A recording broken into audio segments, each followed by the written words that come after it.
been incredible. Coming to this show, you should expect the biggest tackles, the strongest hits. Speed, strength, a little bit of drama.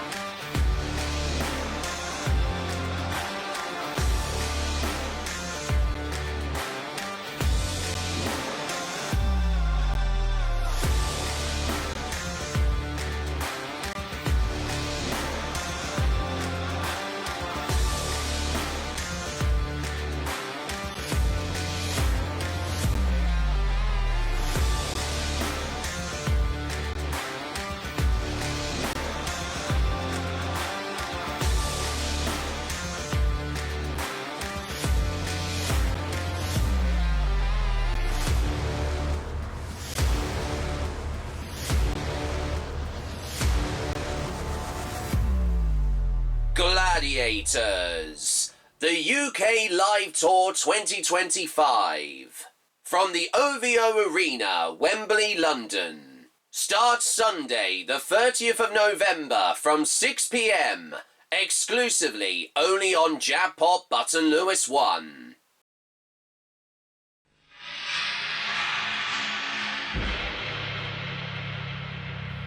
One particular driver is set to clinch hopefully his second Formula 1 World Drivers title. Now Leighton & Build here on Jackpot Button Lewis 2 as we head to the wet and rainy Suzuka Circuit in Japan as we have full extensive race highlights of the 16th and penultimate round of this year's 1995 FIA Formula 1 World Championship, with highlights from this year's 1995 Japanese Grand Prix. Introduced by Jack Wright, with live race commentary from Murray Walker in Grand Prix Formula 1.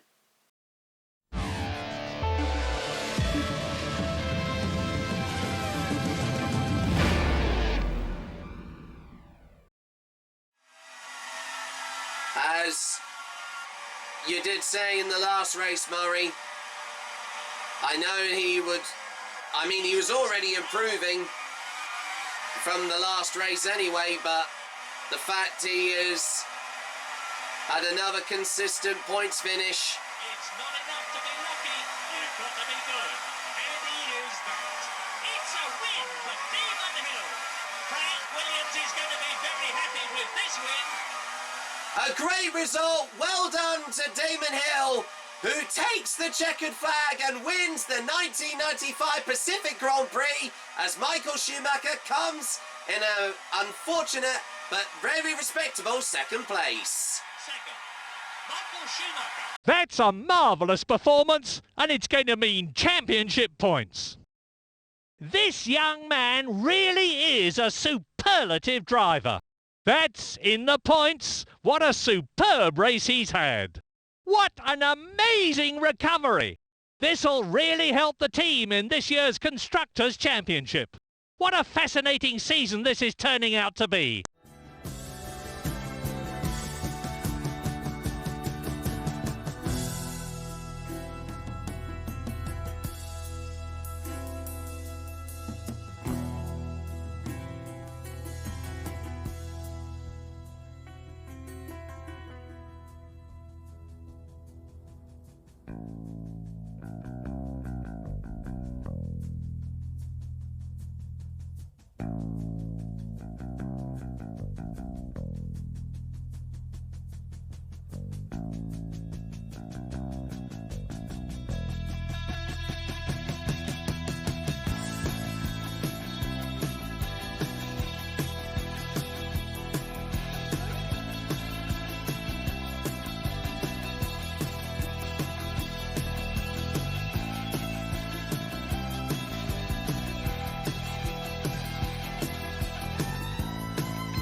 Now as we reach the penultimate and 16th round of the reimagined F1 season of 1995, welcome to the circuit of Suzuka for the Japanese Grand Prix.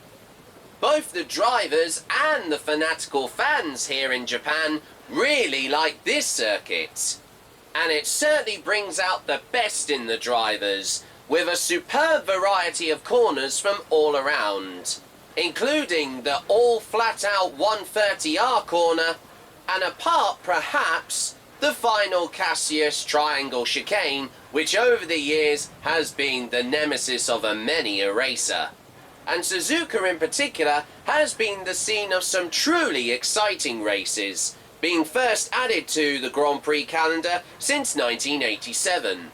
But apart perhaps from the controversial final chicane collision between McLaren teammates Ayrton Senna and Alain Prost back in 1989, to the following season in 1990 when Alain Prost went to Ferrari and when Ayrton Senna stayed at McLaren, they once again both collided again, but at the first corner. But this was unlike anything else we've ever seen in Formula One history here last year in 1994, as the race started in torrential downpour conditions of rain, and as a result, several cars spun out of the race only on the first lap by very low grip levels and aquaplaning from most of the drivers' cars' tyres. But shockingly, on lap 13, Italian Gianni Morbidelli, when he crashed his footwork car at one of the S's corners, shortly followed after by British driver of Martin Brundle in his McLaren in the same spot, as he bounced off the tyre barriers, he unfortunately hit a track marshal who was trying to move Morbidelli's car from the gravel trap. Unfortunately, the marshal suffered a broken leg due to the collision, and the race was immediately stopped by a red flag. Luckily though, both Brundle and Morbidelli were fortunately able to escape uninjured.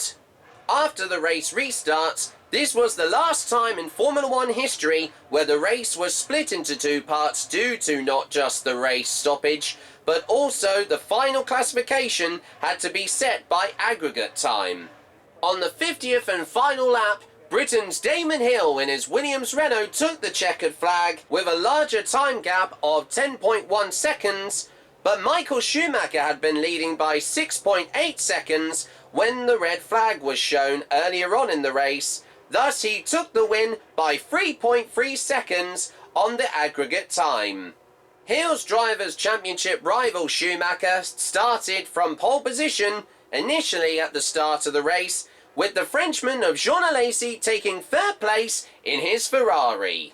And this particular race victory for Schumacher was all important, which left Hill with only just 1 point behind him in the Drivers' Championship going into the final race at Adelaide in Australia. Hill subsequently stated after winning the race that his driving was on another level from how I'd ever driven before, and noting that he would never achieve that level of performance again in his Formula One career.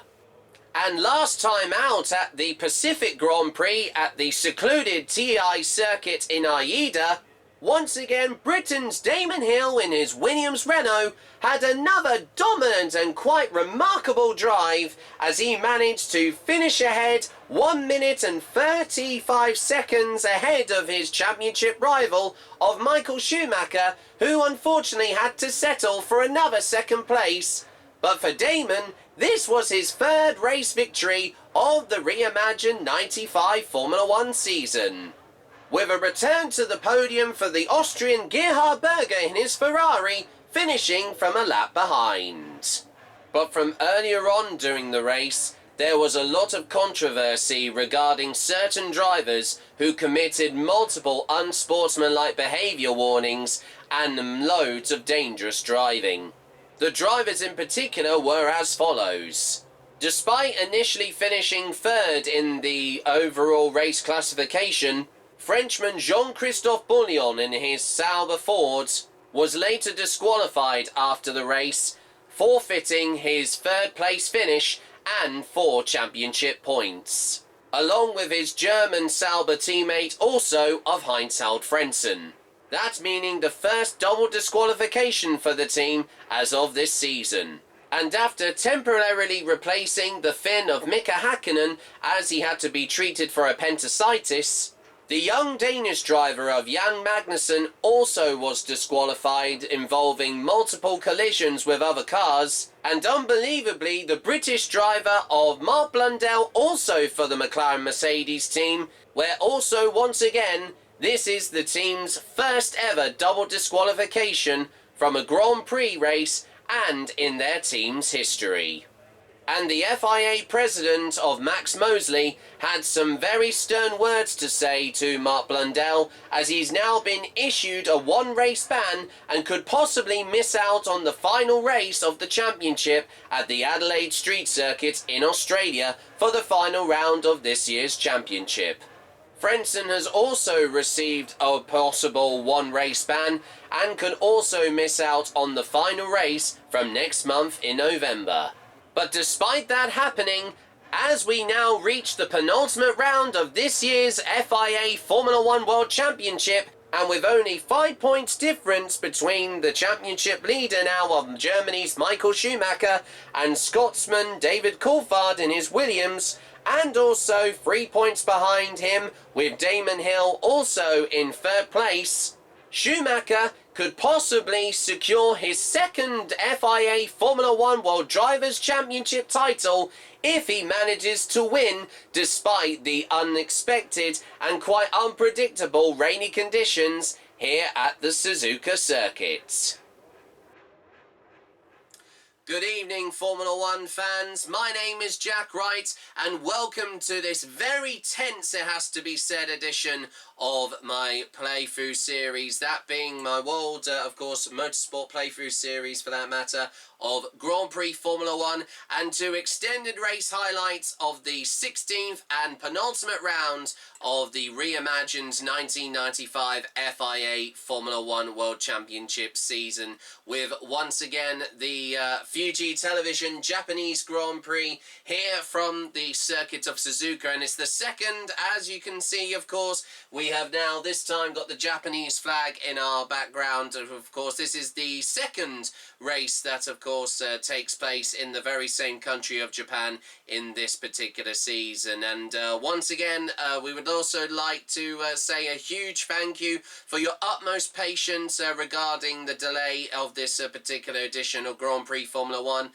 We know that, of course, we've been working tirelessly hard to try and get this out to all of you watching, and we really appreciate your utmost patience with us. I mean, because as I said before, this series has been a real challenge in many ways to bring it to you, and as I said before, I mean, it's a pleasure as always to, of course, bring it to you every single week or so, and especially, of course, as we are in a very interesting situation regarding in the championship at the moment. And if you were with us last time here on Grand Prix Formula 1, last time out at the secluded TI circuit in Aida for the Pacific Grand Prix, we had one of the most chaotic races we have had all season long, with unbelievably 4 drivers being disqualified for unsportsmanlike behaviour, of course, warnings, multiple being given by colliding with other drivers, including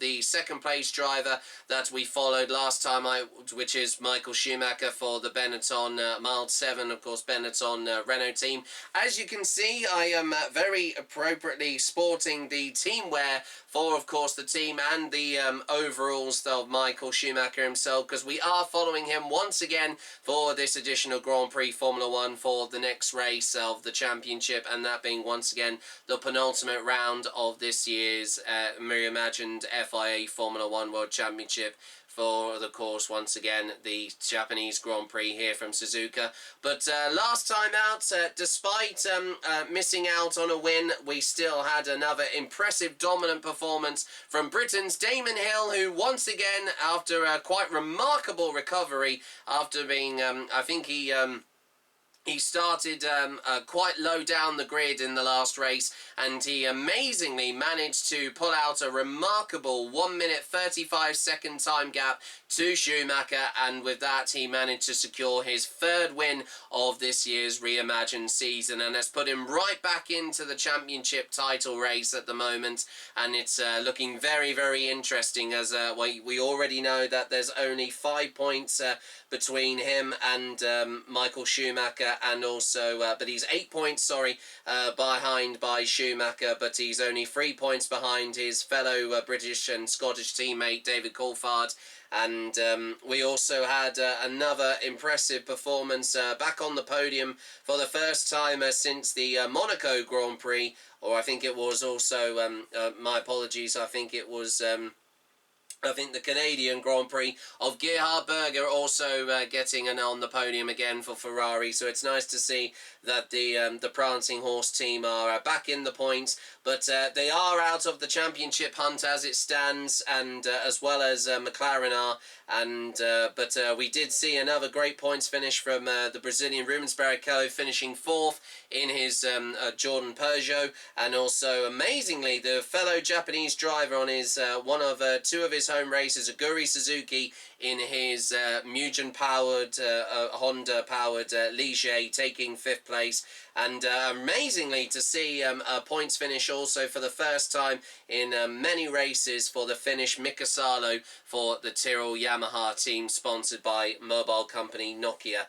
But he still managed to get a fastest lap, Michael Schumacher, of the race, as I can quickly see here on my phone here, of a 1 minute 16.3 639 hundredths of a second there. So even though that Gerhard Berger did finish a lap behind, Schumacher was behind Damon by 1 minute 35 seconds, 0.474 hundredths of a second. And we can also clarify that even though that Jean-Christophe Bourgnon, the French driver who's now being replaced back with the Austrian Karl Wendlinger after his head injury assessment for, of course, the Red Bull Sauber Ford team, he was disqualified for multiple unsportsmanlike behaviour conduct warnings, even though he initially finished 3rd, but the FIA stewards have disqualified him for that. And as well as the fellow Danish driver replacing the other flying Finn of Mika Hakkinen at the Marlboro McLaren Mercedes team, following his treatment for appendicitis, which is a real disappointing performance there, because we did actually see at the beginning of the race he actually made up some loads of places throughout the race. But the way he was controlled by the AI, I mean, it was just shocking then the way that he behaved there. And if that wasn't all, of course, we also had the fellow British driver for McLaren as well, Mark Blundell, also be disqualified, and also fellow German driver also of Heinz-Held Frentzen, that being Jean-Christophe Bourgnon's Sauber teammate. Of course, he got disqualified as well. But it's good to know that Karl Wendlinger is back and fit and ready to go for, of course, this race. And we have also got a huge surprise lined up very, very shortly here on Grand Prix Formula 1. But with that being said, let's quickly get to the business part of the championship at the moment, regarding the situation for both the Drivers' and Constructors' Championship point tables at the moment. And just to remind you, with that all-important, that being the 4th race victory for the German Michael Schumacher for the Benetton, of course, Renault team, he is once again now leading the Drivers' Championship by only 5 points at the moment, with 62 points to David Coulthard's 57. And he is also 8 points between him and his fellow British teammate of Damon Hill, while he's just 8 points behind Michael Schumacher there with 54, with Coulthard's 57, as we just mentioned. Mark Blundell once again stays where he is, behind by 18 points, but with 36, following his disqualification from the last race at the Pacific Grand Prix, as well as Johnny Herbert not finishing in the points in 5th place and still remaining on 31 points. But Jean Lacey also as well is still in 6th place at the moment, still 3 points behind also Johnny there with 28 points. But Rubens Barrichello is now only just 1 point behind Lacey there, as he got that all-important 4th place finish and 3 points for, once again, the total Jordan Grand Prix Peugeot team, and he's only 1 point away from taking 6th place from Jean there, so that's going to be very interesting to see where he finishes later on in the race when we get to that later on in the program. But once again, Gerhard Berger with that all-important 3rd place podium finish. He is back in the championship, up in the championship table from previously 9th now up to 8th place, and he is only just 10 points behind Rubens there, once again in 8th place, with Eddie Irvine also just 2 points behind him, also in 9th place. But he also managed to overtake Jean-Christophe Bourgnon, who is now been exempt now since he has been replaced for, of course, for Carl Wendlinger, since he has returned back to racing for the last 2 races of the championship. And rounding up the top 10 is, just to remind you, to where he was originally. Of course, he was out of the top 10, but since Jean-Christophe Bourgnon is no longer taking part in this year's Formula 1 World Championship, Olivier Panis, fellow Frenchman in, of course, his Ligier Mugen Honda, rounds off the top 10 with also 10 points as well, and he is just 5 points behind Eddie Irvine, once again in 9th place. So, of course, just to remind you, since he has been absent for the last few races, out of the top 10, Carl Wendlinger is still in 11th place with 5 points, along with Martin Brundle in 12th with 4, also tied with the Japanese driver Yukio Katayama, who of course has returned after his unexpected accident that he picked up, of course, a strained neck injury and bruising at the, once again, the the Portuguese Grand Prix, which meant that he had to miss out on the European Grand Prix from earlier on this month as well. And then, of course, we still have the likes of Mika Hakkinen, also tied in with Taki Inoue in 14th place with 3 points. Mika Salo is in 16th with now that 1 additional point at the moment in the Drivers' Championship. And Heinz-Held Frentzen rounds off the top 17 drivers who have scored points so far in this year's Reimagined 95 Formula 1 season, with only 1 point at the moment in his, once again, Ford-powered, Red Bull-sponsored Sauber car.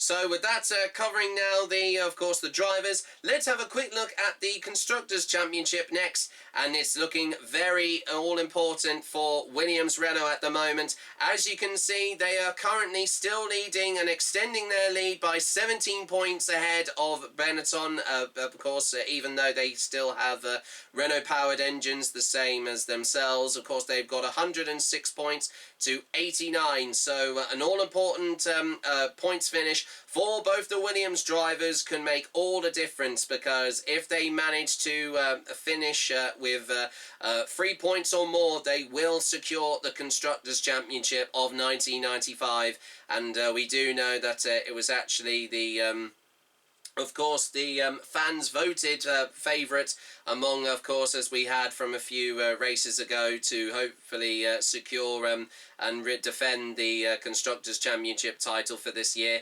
But once again, it's all down to both Williams and Benetton, as of McLaren Mercedes are 35 points behind them with 48 points, so they are now out of, once again, the Constructors' Championship hunt, as well as Ferrari, but they are still fighting out in 3rd and 4th, of course, both manufacturers, with only just 4 points between them, with McLaren's 48 to Ferrari's 44, and also 1 point behind them is also Jordan Peugeot in 5th place, who got 43 points, and also just to remind you that 23 points behind them are Salberford in 5th place. Ligier Mugen Honda have moved up with 15 points and only 5 points behind them in 7th. Tyrrell Yamaha have got 1 additional point from Mikasalo, finishing 6th in the last race and moved from 5 points up to 6 points. And also rounding off the top, of course, 9 teams that have scored points so far this season. Still at the bottom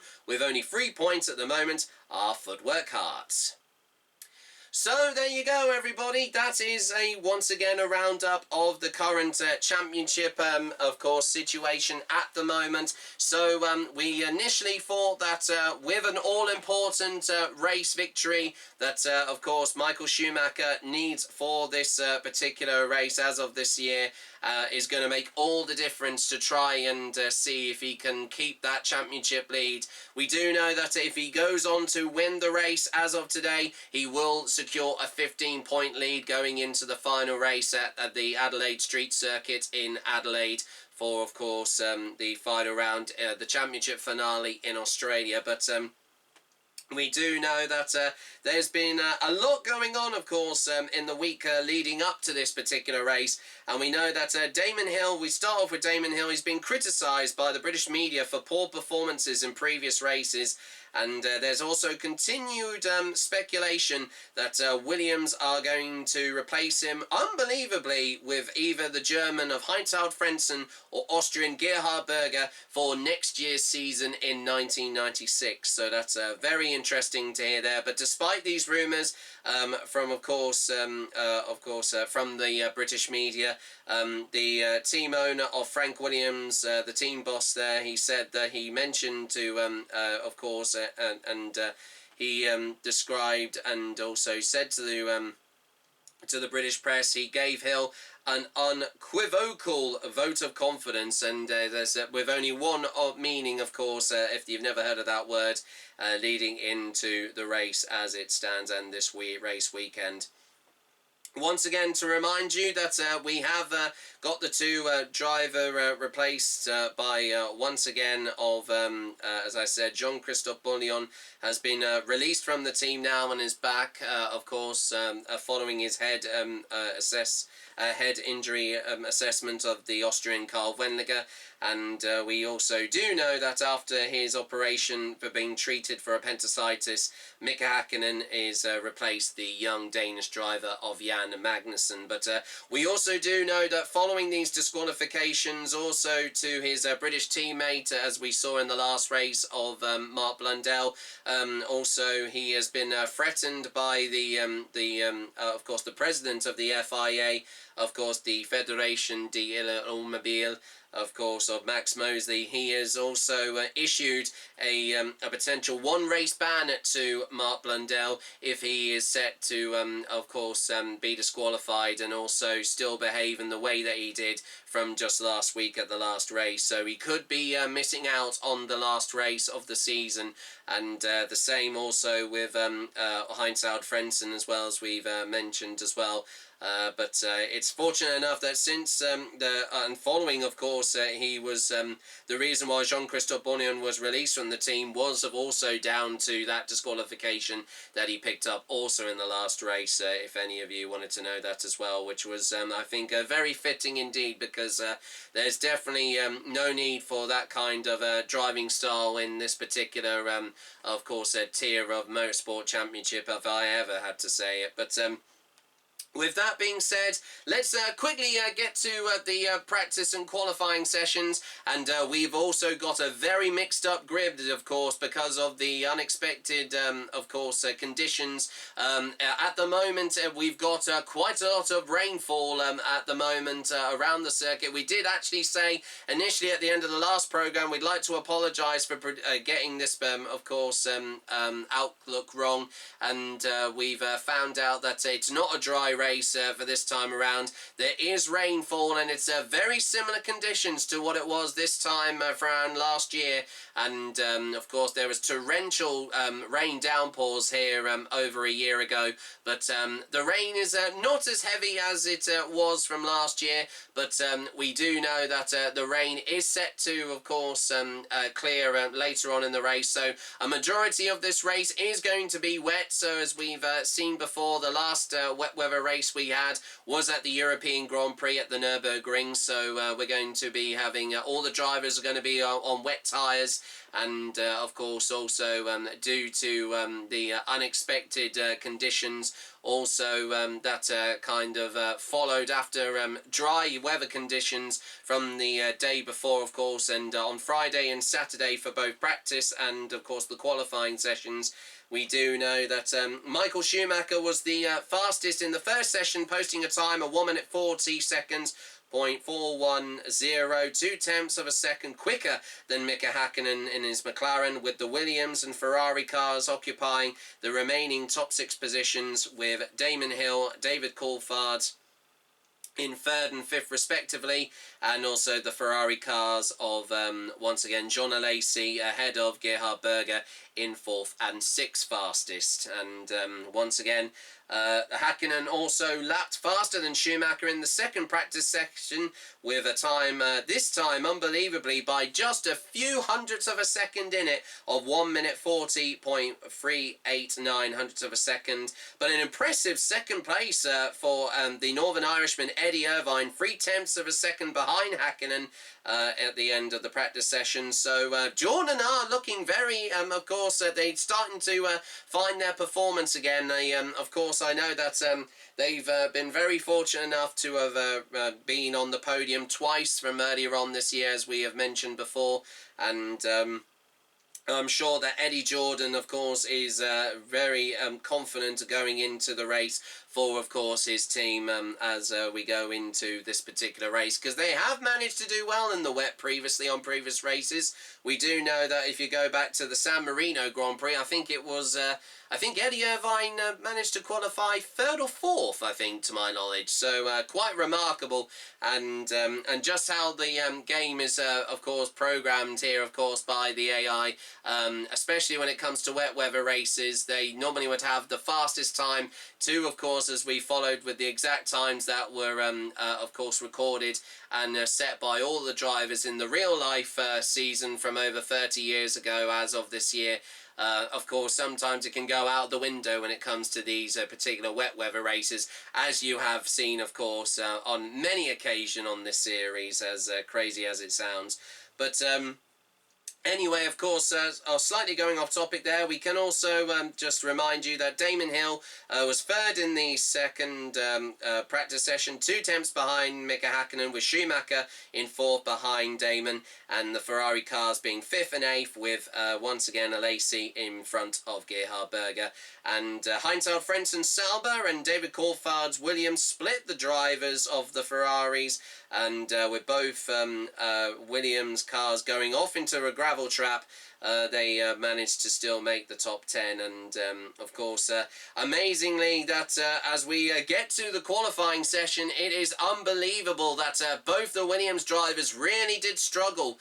And we also had a comment here on from Damon Hill commenting on his and Williams's qualifying performance as of this race weekend. Nobody is more disappointed than myself and the team. We have to investigate why we're not competitive. I'm surprised by the performance of the McLaren, and even more impressed by Michael Schumacher's performance at the end of the session. Well, we do know that he just missed out on, of course, pole position by the most narrowest of margins we've had all season long. And with that also being said, I am flabbergasted and absolutely baffled to even say this, that on pole position for the first time, and even though he is back in, of course, the Sauber Ford team, the Austrian Karl Wendlinger, for the first time ever in his Formula 1 career, is on pole position and gives once again the Red Bull Sauber Ford team their first pole position start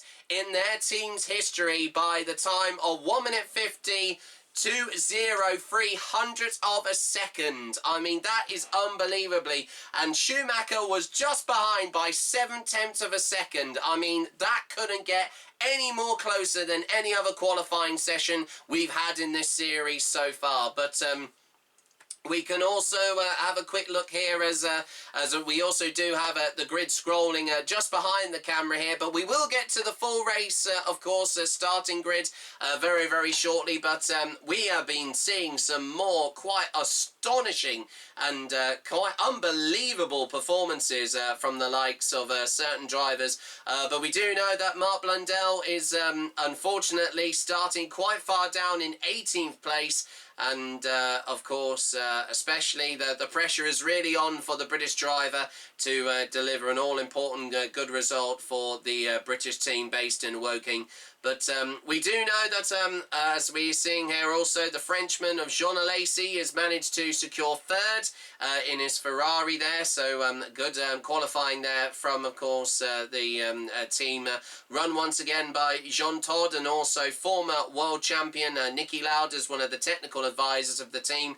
But amazingly, fellow German also Heinz-Harald Frentzen managed to qualify in 4th place with a time of 1 minute 50.875, and unbelievably on his home race, Taki Inoue in his footwork kart managed to qualify in 5th ahead of Austrian Gerhard Berger and Mika Hakkinen in 7th just behind, and an unexpected 8th and 9th place for both Damon Hill and David Coulthard. So the pressure is really, really on for, of course, the for the Benetton, not just for the Benetton team, but for the Williams team, and especially with, of course, this particular race, and the pressure is really on, but they just need a high scoring points finish in the race, as we're going to be showing you very, very shortly, to hopefully secure the Constructors' Championship going into the final race. But with that being said, this race is going to be certainly a must-watch for all of you, and I hope that have made, of course, the... I know that most of you have been really supportive of this series, and we couldn't thank you enough, as I've said before, when it comes to this series. It's the whole reason why that we decided, or for myself also included, to bring this series to you. And like I said, I think you're certainly in for a real treat with this race. But let's quickly remind you of the current layout of the circuit as well, of the Suzuka Circuit. And since the year of 1987, it's where it had its first Grand Prix race. And as we mentioned at the top of the program, this particular circuit, of course, is a real fan favorite with fans. And we've had some quite exciting and quite controversial races over the last few years here at Suzuka.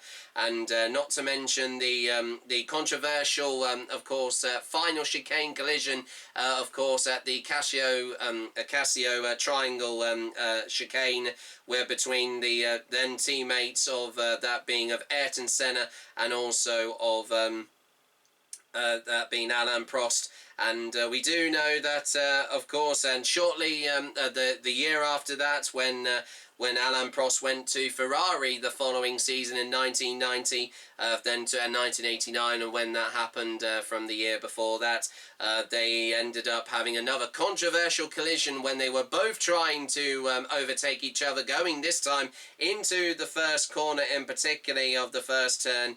And it was absolutely bonkers to know that they would have been that brave enough to do that. But this time last year, we did have Damon Hill win in quite the very, of course, to bad weather conditions, fairly very wet conditions.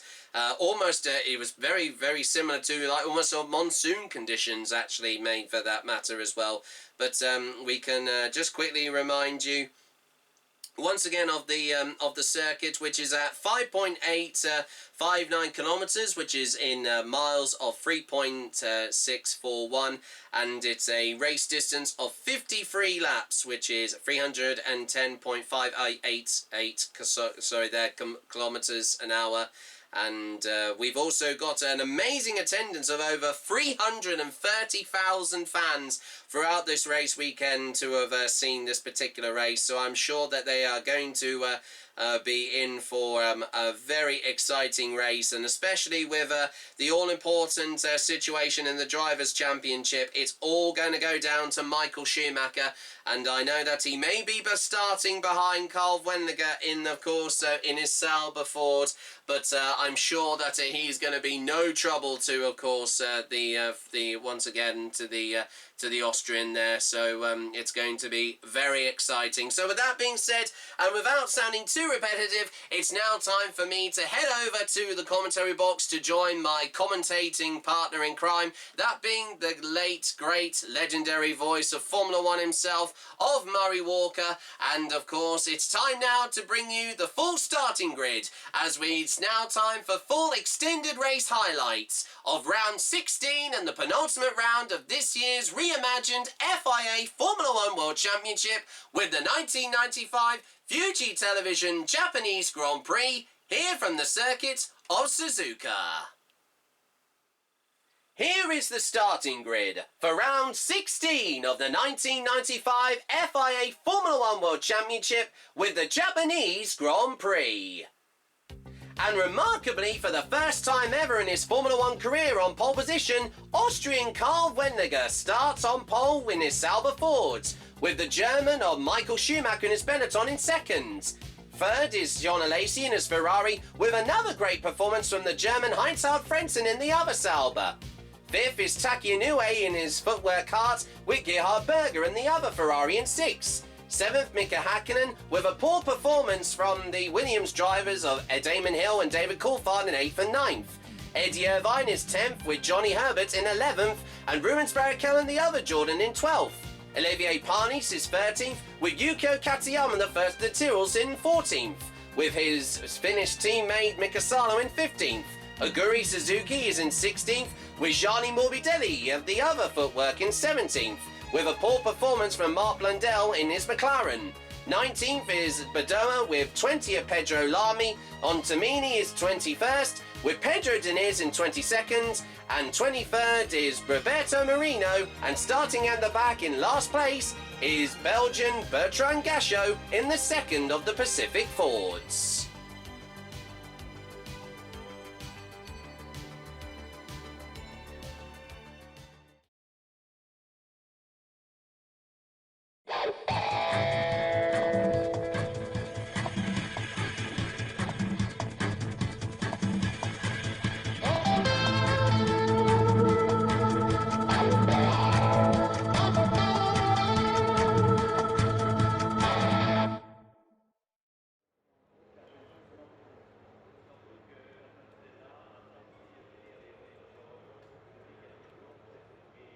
Welcome to Suzuka, Japan, the scene of round 16 of this year's championship. The heavy rains meant that the circuit is very wet. FIA Formula One World Championship. Round 16. The 1995 Fuji Television Japanese Grand Prix. From the circuit of Suzuka.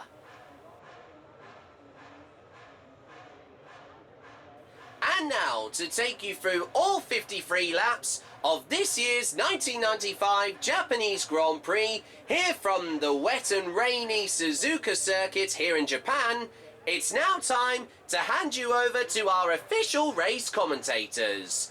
First of all, Jack Wright, then shortly followed after by the legendary voice of Formula One himself, Mr. Murray Walker OBE.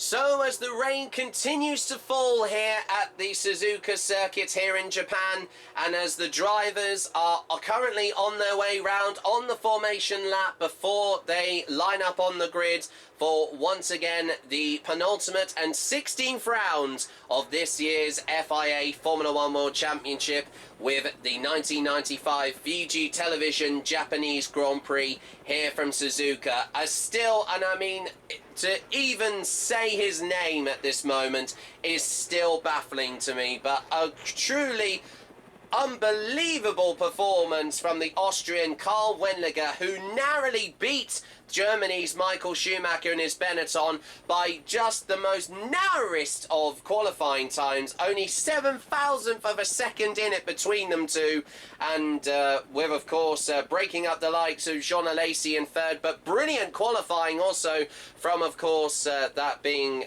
Wendiger's teammate, Germany's also fellow German of course along my side, Michael Schumacher of Heinzheld Frentzen there in fourth. But honestly, I have to say, I mean, you know, as of course, and it's not just a glitch, everybody. We can officially clarify that it's nothing to do with the game that we are using. I mean, it's just how they, how of course the AI, how they're programmed in this game. So nothing has been made up. We can officially clarify this, that, you know, we haven't used any cheats or anything. We want to make it as, of course, as even as possible. And we know that the performance of most of the, of course, the midfield teams in particular, we do know that they only have mostly a chance of doing well, not just in wet weather races, but especially when it comes to certain moments when some of the front running teams, like the likes of, once again, Benetton, Williams and also Ferrari, that's when that they can mostly of course really thrive under certain conditions. But amazing once again, like there, to see also as well the home British make that Japanese driver for that matter, my apologies, Taki Inoue there, and also in fifth place in his footwork kart, and rounding off the top six there, Gerhard Berger, the Austrian, and a brilliant qualifying from Mika Hakkinen there, of course in seventh place after recovering from his recent of course care and operation for his appendicitis. But it's amazing to see how some of the other of the midfield drivers have been doing, especially since yesterday for qualifying, and especially with these particular conditions, as we know, of course, that can really mix up the, of course, the field as soon as we get underway. And we do know that, interesting to know that most of the drivers, because of these conditions, and we know that the wet weather tyres have got a lot of longevity on them, if that makes of course any sense to you, if you are familiar with that word. They definitely can last a lot longer than the slick tyres can, of course being a lot more smooth, and of course requiring possibly an extra pit stop. But we do know that most of the drivers are going to go for a two-stop strategy, and mostly with of course mid to low fuel loads to improve of course also weight in the car to make it a little bit faster. But with a technical circuit like this, this is of course quite challenging, with loads of great corners, and not to mention the flat out 130R of course, which is leading into the of course the final Casio triangle chicane. And we know that, as I've said before, if of course at the top of the program, in recent years it has become a bit of a nemesis of course of many a racer of course for in previous races. But hopefully we'll won't have anything like that. And we know that also as well, for we got to mention in earlier on in the program, that last year was the last time using aggregate time for of course a time difference if a driver was ahead of another, if there was a particular race stoppage.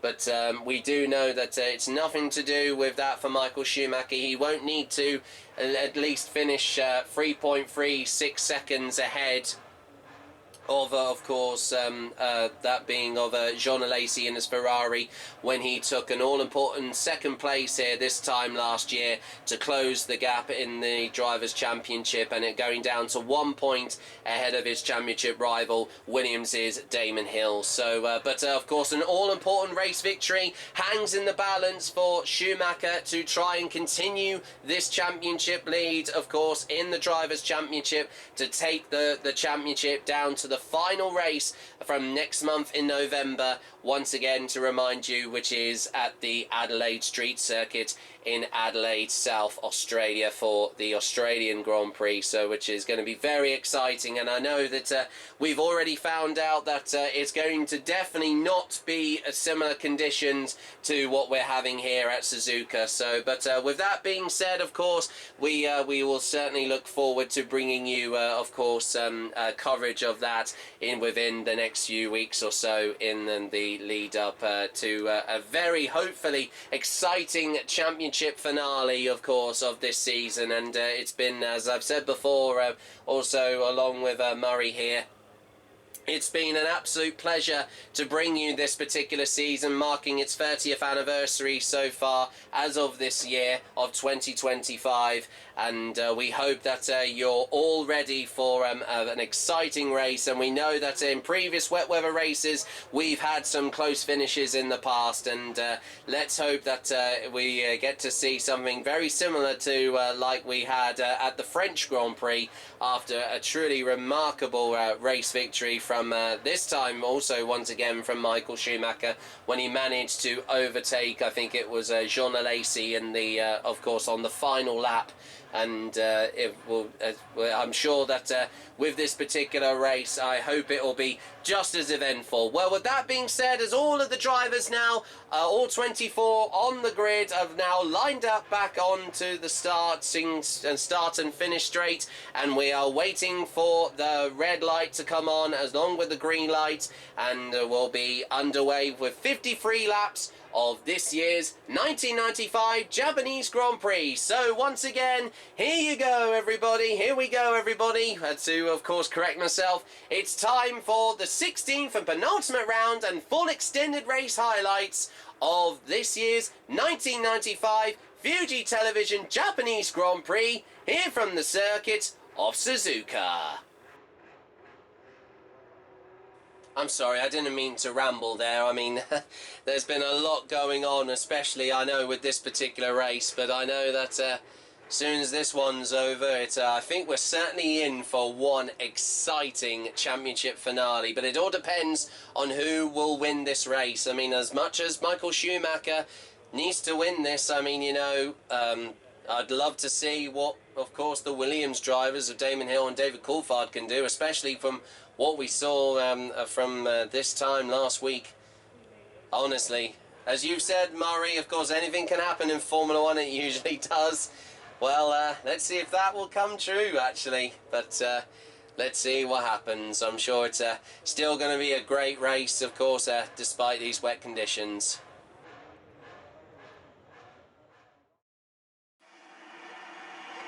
Watching the lights. We've got real excitement coming up now. And they're off. This is the critical time now.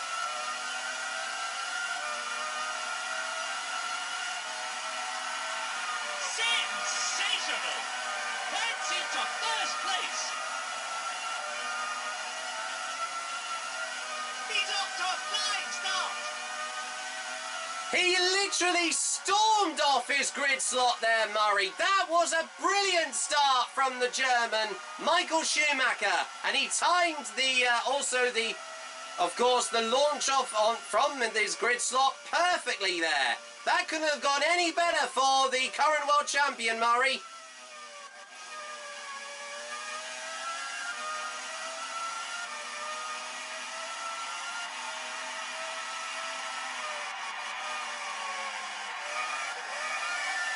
Around the Dunlop spoon curve for the first time.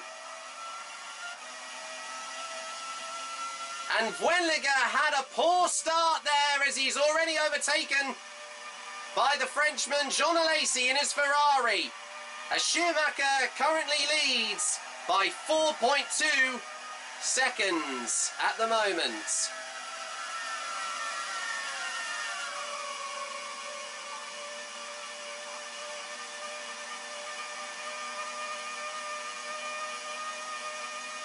A little wide, but he's gone almost flat out going through 130R.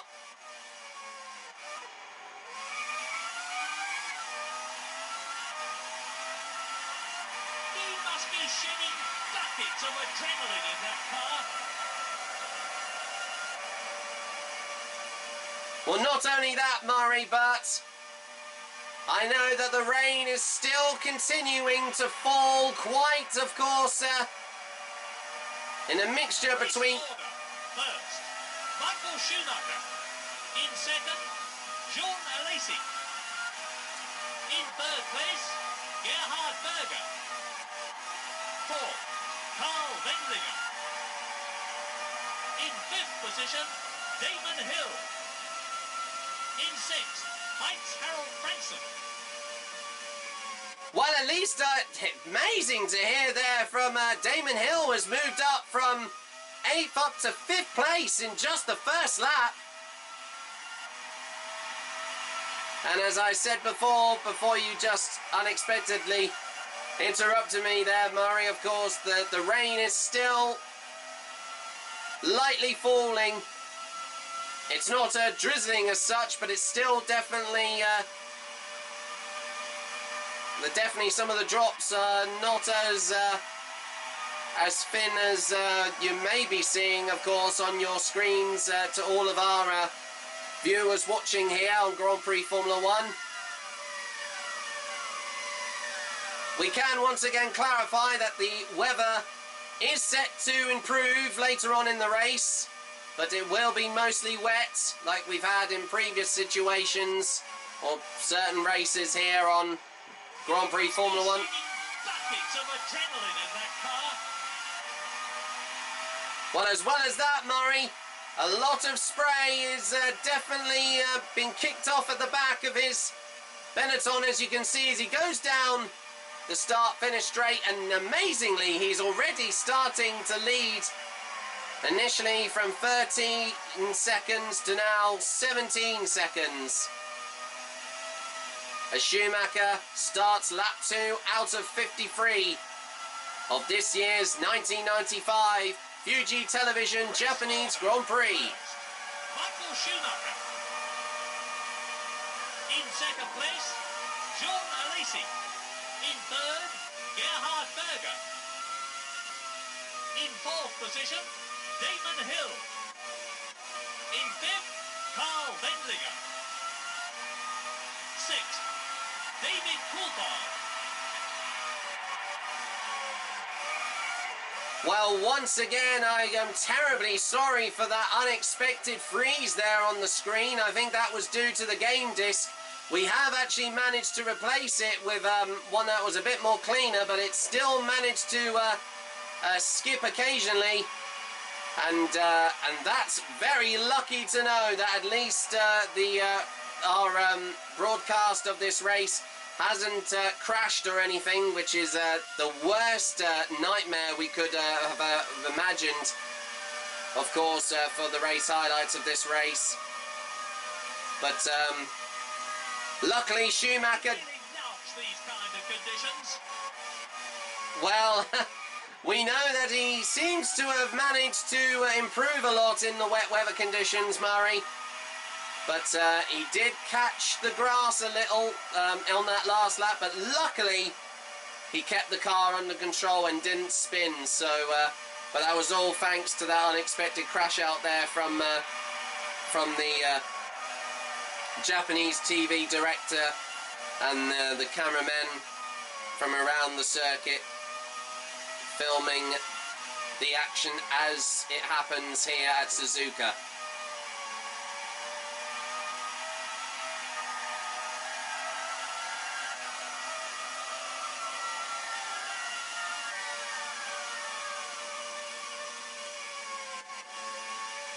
Race order.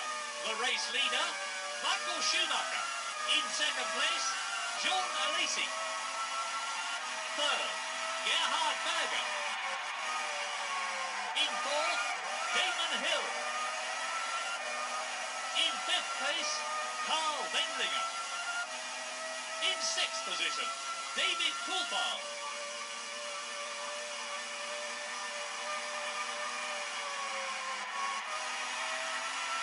Well, Schumacher is literally flying around this circuit at the moment. Despite these fairly wet conditions, he's ahead by over 31 seconds now in just a few laps.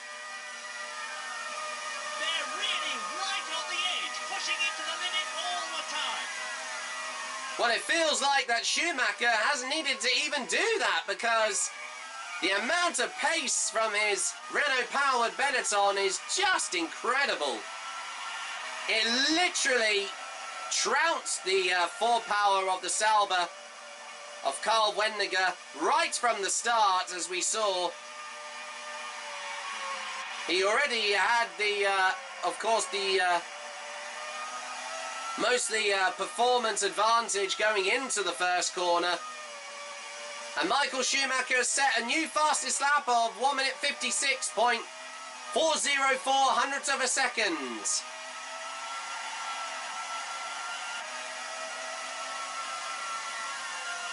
Jean Alesi still remains in second place. And as we mentioned earlier on, Gerhard Berger, Alesi's Ferrari teammate, is in third at the moment. And Damon Hill is currently in third. Race order. In first, Michael Schumacher. Second, Jean Alesi. In third position, Gerhard Berger. In fourth place, Damon Hill. Fifth, Carl Wendlinger. In sixth position, David Coulthard. Well, that's brilliant to see that both the Williams drivers... They're really right on the edge, pushing it to the limit all the time. Well, like as you said earlier on, Murray, with Schumacher, Hill and Coulthard are really pushing themselves as hard as they possibly can to try and catch up with, of course, Schumacher at the moment, who's almost basically having a Sunday drive here as it stands at the moment. And still quite astonishingly early on in the race as well.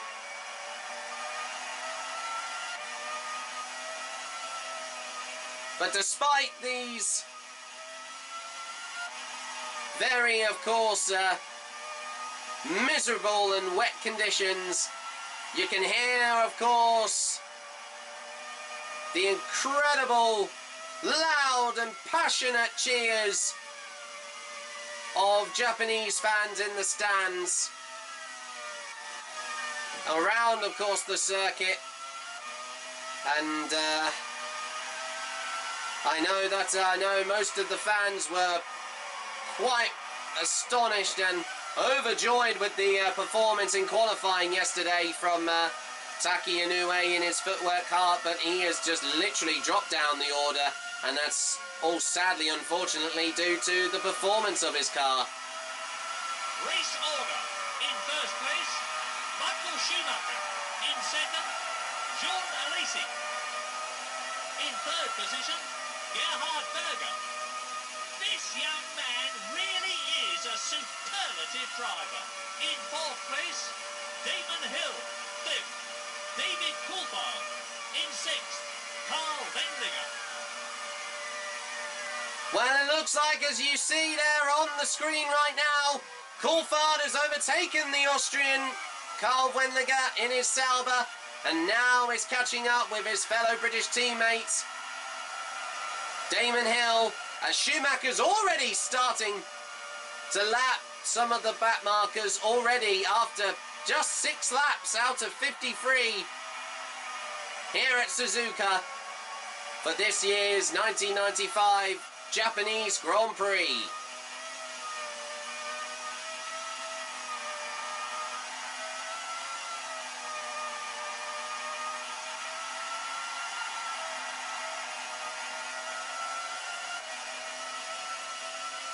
Well, I know that Schumacher couldn't have asked for a more better start to this round of the championship, and he's set another fastest lap of 1 minute 56.234 hundredths of a second, and he's already a minute ahead of Jean Alesi in his Ferrari. The pace of that Benetton is just disbelieving, I have to say. I can't even think of any other superlative words, like to most of them that you have already said a lot many a time this season, Murray. This young man really is a superlative driver. Well, Race order. In first place, Michael Schumacher. In second position, Jean Alesi. Third, Gerhard Berger. In fourth, Damon Hill. In fifth place, David Coulthard. Sixth, Carl Wendlinger. well, as you said, Murray, as you said this time last weekend at the Pacific Grand Prix at Aida, you said the exact same words after that performance from Damon Hill in his Williams, and I feel like that he's really showing his remarkable driving style alongside his championship rival, that being once again Michael Schumacher. And there's a blue flag being waved here for, I think that's for Pedro Lamy in his Minardi Ford, and also I think that's Katayama's Tyrrell.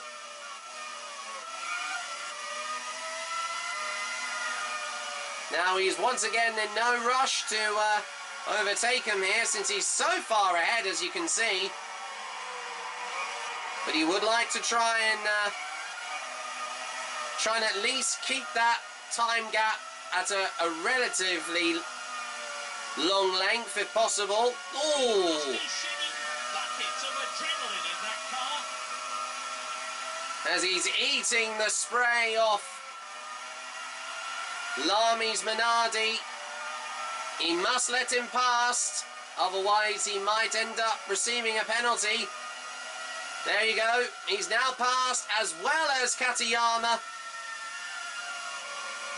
Race order. The race leader, Michael Schumacher. In second, Jean Alesi. Third, Gerhard Berger. In fourth place, David Coulthard. In fifth, Damon Hill.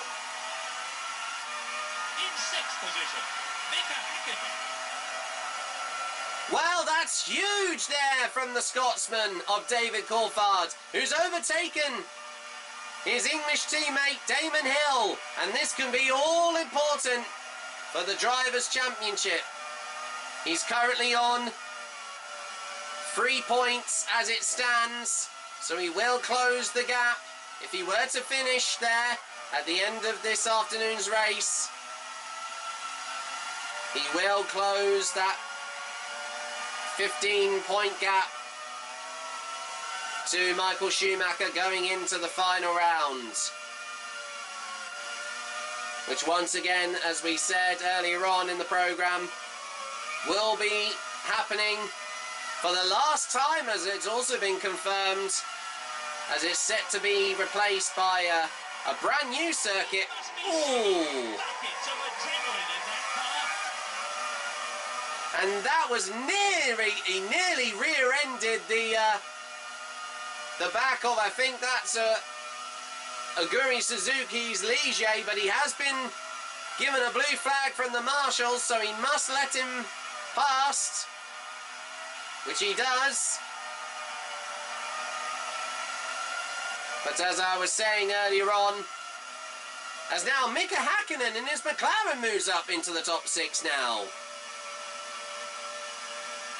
But a new circuit in Melbourne has been Race order.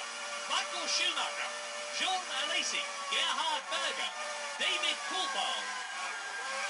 is set to be replacing Adelaide in the new year of 1996 for next season. And it's situated in a beautiful park area of Melbourne.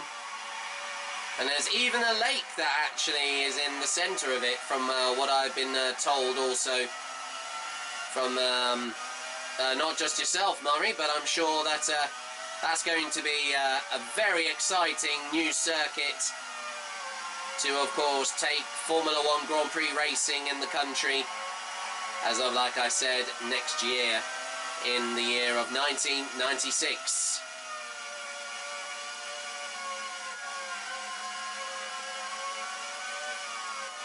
He must be shedding buckets of adrenaline in that car.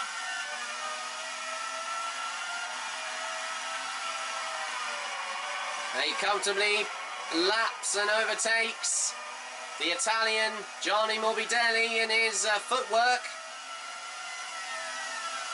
And next up is the British driver Mark Blundell in his McLaren.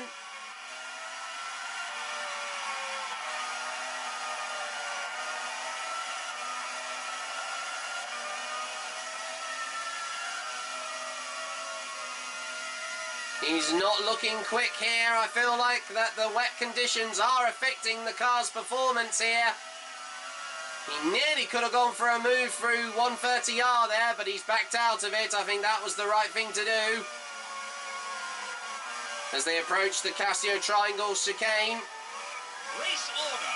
Michael Schumacher, John Alesi, Gerhard Berger, David Coulthard. And he's eventually passed Blundell now.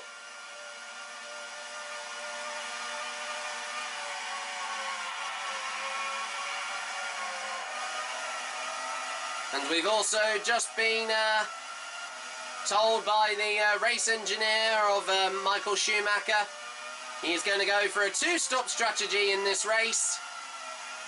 But I feel like that he may not need to pit for tyres because They're really right on the edge, pushing it to the limit all the time. I know that the longevity of these wet weather tyres can last a very long time, as we've seen in previous races, as he passes the Brazilian Rubens Barrichello in his Jordan. And he's once again, Schumacher is set to come in for, I think, a fuel stop, first of all, from lap 18 of this afternoon's race.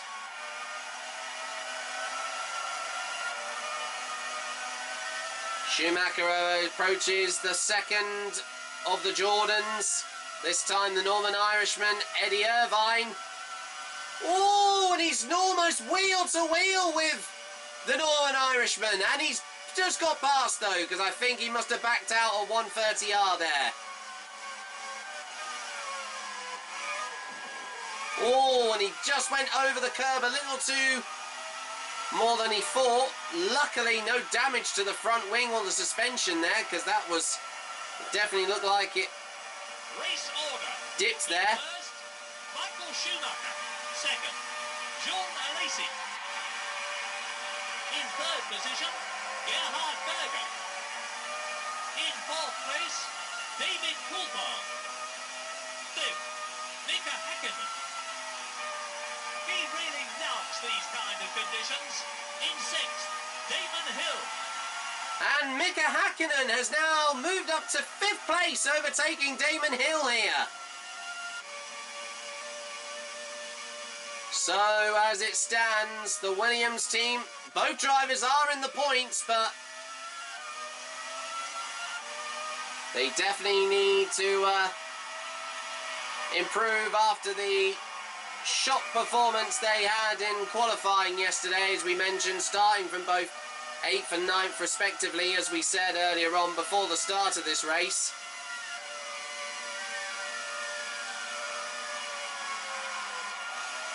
And it looks like Schumacher's about to lap his fellow Benetton teammate, Johnny Herbert. He overtakes him with ease there. No problem at all there for the German.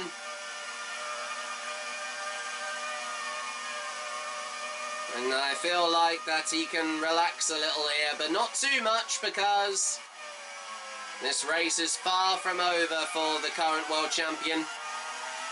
But he couldn't be in a more better position because as long as he can have a good pit stop strategy and keep a way out of any trouble, this will be a valuable race victory that will put him. Race order. In first place, Michael Schumacher. In second position, Jean Alesi. In third, Gerhard Berger. Fourth, David Coulthard. In fifth position, Mika Häkkinen. In sixth place, Heinz-Harald Frentzen. Possibly 15 points ahead of, once again, David Coulthard. But he is, of course, got that gap as it stands to Schumacher at the moment. And he has got an all-important fourth place at the moment.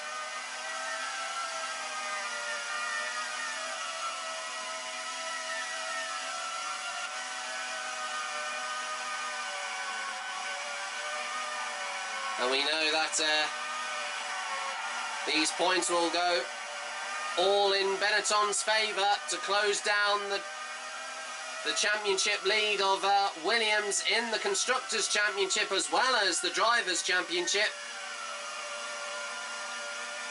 Schumacher comfortably overtakes past fellow German Heinz-Harald Frentzen in his Sauber.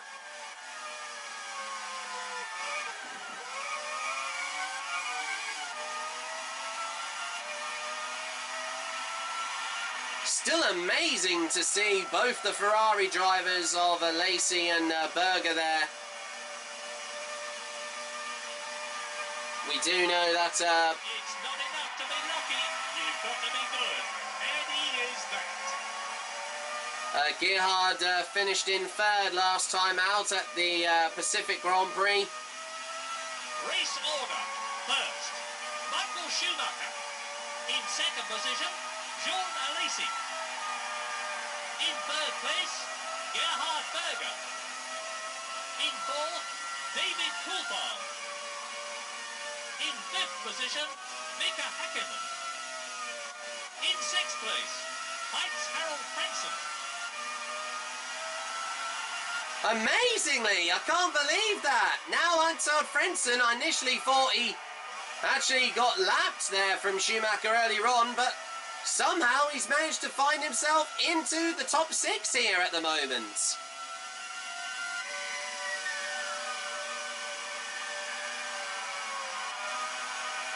Well, like I said, I mean, we didn't see the driver's helmet, so of course, the Sauber Ford car even that he overtook earlier on Schumacher on the last lap, we couldn't find out if that was either Wendlinger or Frentzen there. Oh, and he's already catching up. I think this is with Damon Hill's Williams now, who's currently stuck behind back markers. I think that's Roberto Moreno's 40 course Ford, which I think we just saw that was him. This young man really is a superlative driver.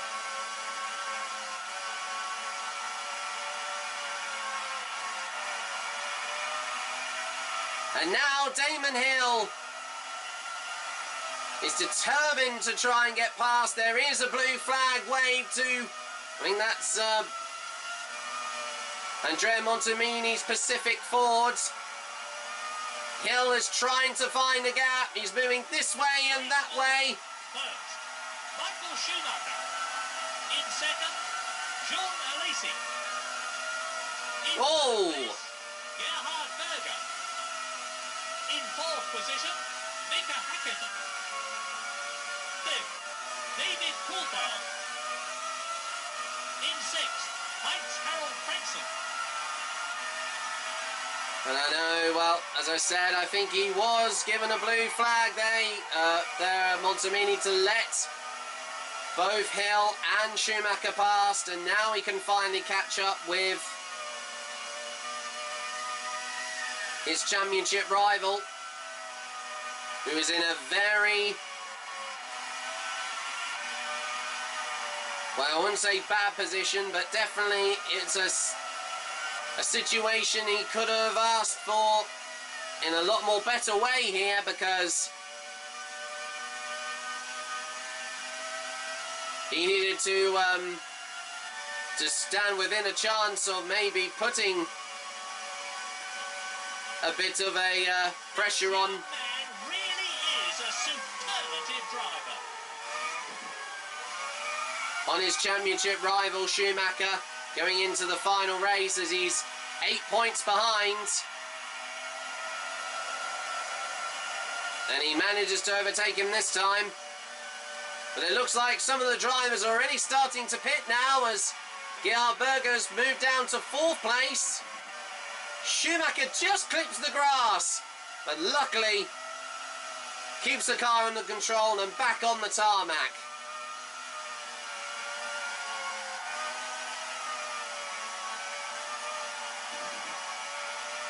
Another brilliant, dominant drive from the German so far. Race order. In first place, Michael Schumacher. Second, Mika Häkkinen. In third position, Gerhard Berger. In fourth, David Coulthard.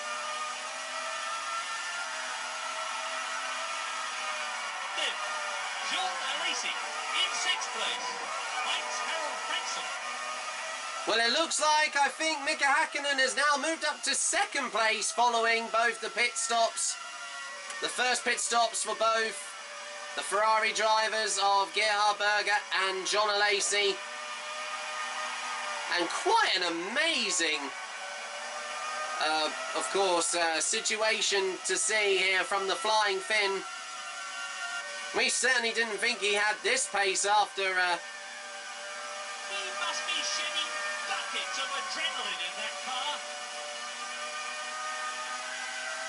just a week ago an all-important operation to treat his appendicitis he picked up, and my goodness, that was very slow. I think that was we almost went to a standstill there, but Schumacher did see him coming despite the spray. But he is past Mika Salo in his Tyrrell, and now approaching Heinz-Harald Frentzen in his Sauber. Astonishingly, he's almost about to lap the entire field now here, Michael. And we've seen it done before here on Grand Prix Formula 1. It's has to be said that it is very unrealistic for, in the world of the real life championship, for a driver to be this far ahead. It has to be said. Race order. In first, Michael Schumacher. In second position, Mika Häkkinen. In third, David Coulthard. Fourth, Gerhard Berger. In fifth position, Jean Alesi. In sixth place, Heinz-Harald Frentzen. Once again, we'd like to apologise for the unexpected freeze in the screen again, but this time that was from the cameras around Right on the edge, pushing into the limit all the time. the circuit, because I think the rooster tail of spray from Frentzen Sauber, I mean literally it is lashing off Schumacher's helmet in his Benetton at the moment. But he is having no problems so far with that, of course, particular situation. Past Luca Badoa's Minardi, and I think he was already given waved a blue flag earlier on, but he's now past Frentzen Sauber, and he is about to come in for his first pit stop, Schumacher, so Frentzen will have a chance to unlap himself.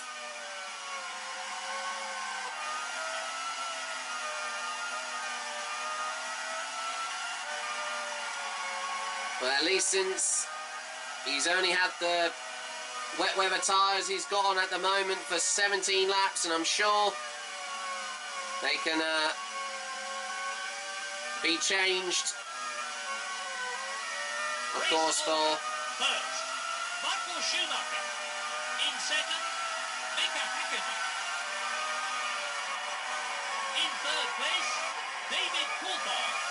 In fourth position, Gerhard Berger. In fifth, Jean Alesi. This young man really is a superlative driver. Sixth, Heinz Harald Frentzen.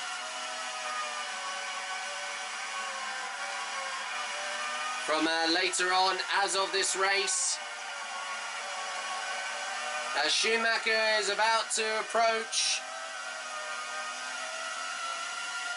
Jean Alesi's Ferrari.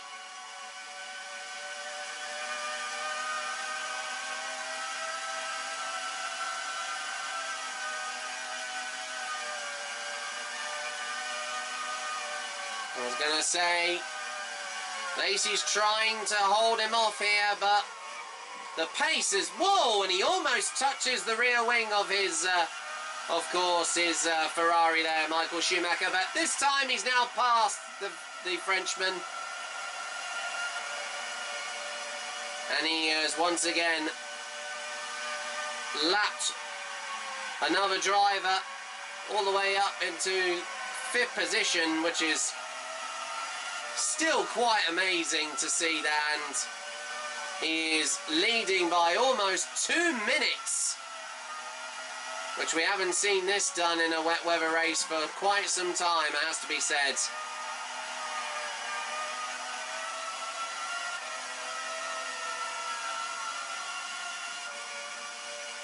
It's currently 1 minute 47 seconds, 0.008 hundredths of a second, and 35 laps remaining of this years and afternoons. Must be shedding buckets of adrenaline in that car.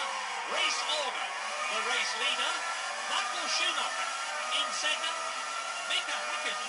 In third position, David Coulthard. In fourth, Gerhard Berger. Fifth, Damon Hill. In sixth position, Heinz Harald Frentzen.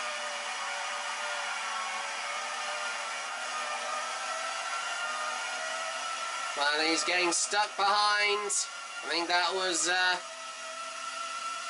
Roberto Moreno's 40 course forward, but Michael Schumacher is going to be coming in from the lead for his first pit stop of this afternoon's Japanese Grand Prix. In he comes. I think he's okay for tyres at the moment.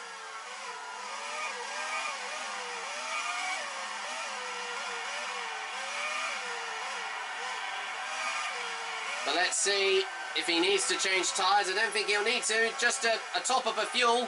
He's coming in for fuel and a fresh set of tyres. Oh no, there's 62% there, so no, I think he's done the right thing to also have some new weather tyres. That could have been faster. Well, he did have a lot of fuel put in that car, so that can take him to the end of the race, Murray. So 14.3 seconds, the pit stop time there, as we saw. He's having a real battle out there. Well, it feels like that he is, Murray, but since he has previously raced in similar conditions, if you have to go back to the European Grand Prix at the Nürburgring from... In first, Michael Schumacher. In second place, Mika Häkkinen. In third position, David Coulthard. In fourth, Gerhard Berger. Fifth, Damon Hill. In sixth position, Heinz Harald Frentzen. From earlier on this series. Oh! Oh no! Schumacher's spun on the curb! Oh! And the track is fairly wet. Well, like you said, Murray, the rain is still falling. And I feel like that he's only just had those wet weather tyres on for just only half a lap, but they're still a little cold at the moment, so he just got, looked like I think he aquaplaned on the curb there, but quick recovery there from the German, and he's hasn't missed, not just, of course, lost a lot of time there, so he got away with that. But he needs to be mindful of that, of course, as long as he can keep this lead.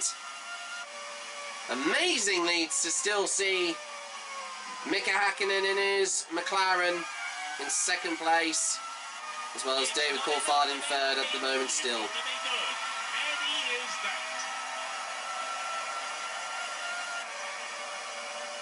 Well, as you said before, Murray, he isn't just lucky.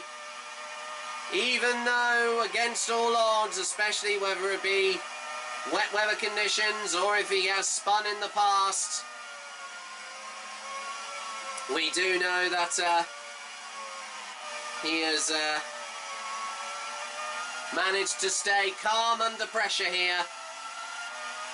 And this is going to be all important. In first place, Michael Schumacher. Second, Mika Hakkinen. In third position, David Coulthard. In fourth place, Gerhard Berger. In fifth, Damon Hill. In sixth position, Heinz Harald Frentzen. Apologies again for the unexpected flickering there on your TV monitors there. But like I said before, we are trying our very best to try and make sure that we have not as much picture interference to spoil the action for all of you Formula One fans watching out there.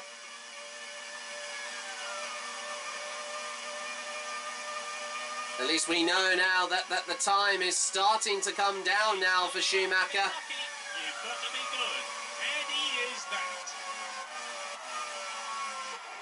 But I feel like Schumacher, whoa, and he nearly goes slightly wide on the grass, but he's trying his utmost to try and get some heat into those tyres, despite the patchy, of course, service water. We know it is starting to dry up though, even though that you wouldn't normally could see it here as one of the settings of the game for this, as it's been used to its Race order. In first place, Michael Schumacher. Second, Mika Hakkinen. In third, David Coulthard. In fourth place, Gerhard Berger. In fifth position, Damon Hill. Sixth, Heinz Harald Frentzen. to once again be used to its fullest potential. And we know we don't want, of course, to have outright dominant races normally, but at least, as you know, of course, we have had They're really right on the edge, pushing it to the limit all the time. a lot of involvement with people who have obviously had a huge involvement to make this, of course, series possible. Once again, he seems to be stuck behind. There is a blue flag there, as we mentioned. He was only just seeing like he could try and catch up with. Yep, that's Jean Alesi again in his Ferrari.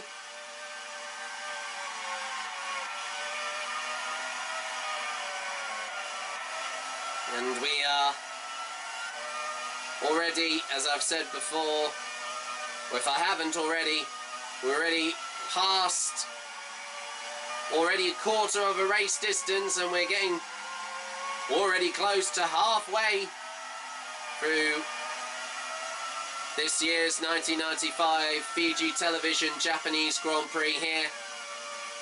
Race order. In first, Michael Schumacher. In second place, Mika Häkkinen. Third, David Coulthard. In fourth position, Gerhard Berger. In fifth, Damon Hill. Sixth, Mike's Harold Frankson. Here once again from the circuit of Suzuka. Really right on the edge, pushing it to the limit all the time.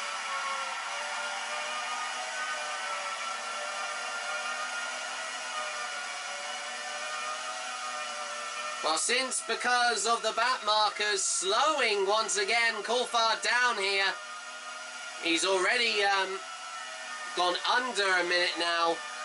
But this is going to be all important. He needs to try and keep that lead, even though the time gap is starting to tumble down quite exponentially now. And I know we'd normally say that if something's going up, but it's gradually going back down again.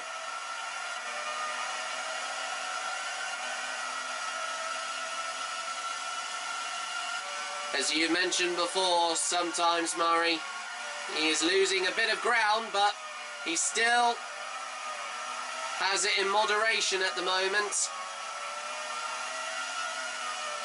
Oh, and I'm not sure if there was contact there. I think that was between... He must be shedding buckets of adrenaline in that car. Race order. In first place, Michael Schumacher. In second position, Mika Häkkinen. In third place, David Coulthard. Fourth, Gerhard Berger. In fifth position, Damon Hill. In sixth place, Mike's Harold Frankson. Well, finally, if I get the chance to speak, Murray, unbelievably, Rubens Barrichello has almost brake-checked Schumacher there and actually made contact. So that is a black and white diagonal flag for unsportsmanlike behaviour there.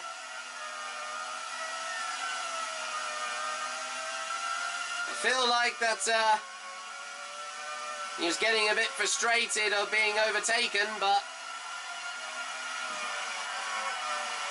Schumacher's managed to overtake past. I think that was Katayama's Tyrrell.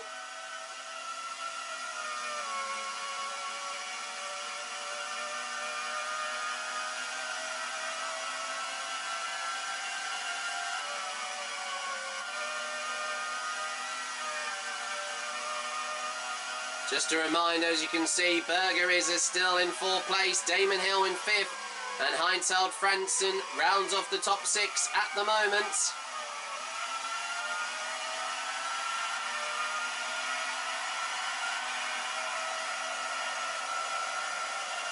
As he passes... Really right on the edge, pushing it to the limit all the time. Olivier Parnas's Ligier.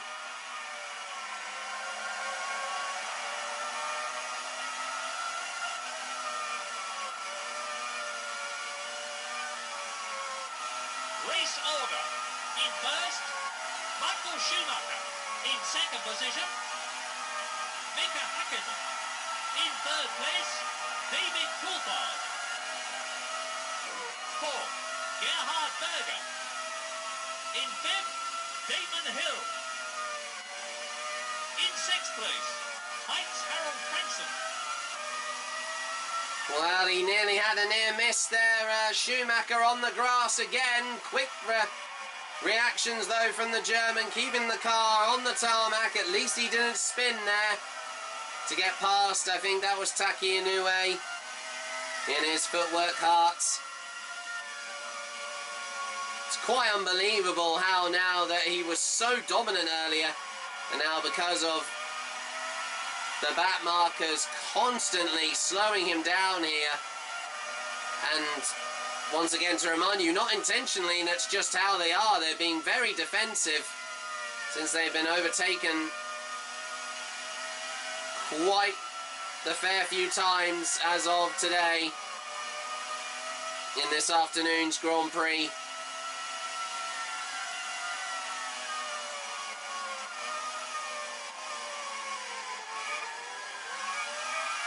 It's not enough to be lucky, you've got to be good.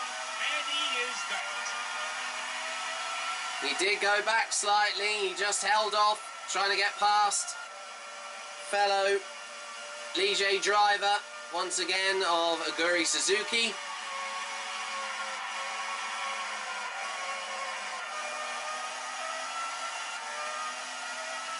Michael Schumacher starts lap 25 of 53 here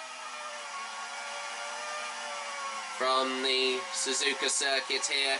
Race order. The race leader, Michael Schumacher. Second, Mika Häkkinen. In third, David Coulthard. In fourth place, Gerhard Berger. Fifth, Heinz-Harald Frentzen. In sixth position, Damon Hill. In the Mie Prefecture part of Japan, and unbelievably, Damon Hill has now dropped down to 6th place now, being replaced once again, or overtaken, sorry for that matter, by the German Heinz-Harald Frentzen in his Sauber.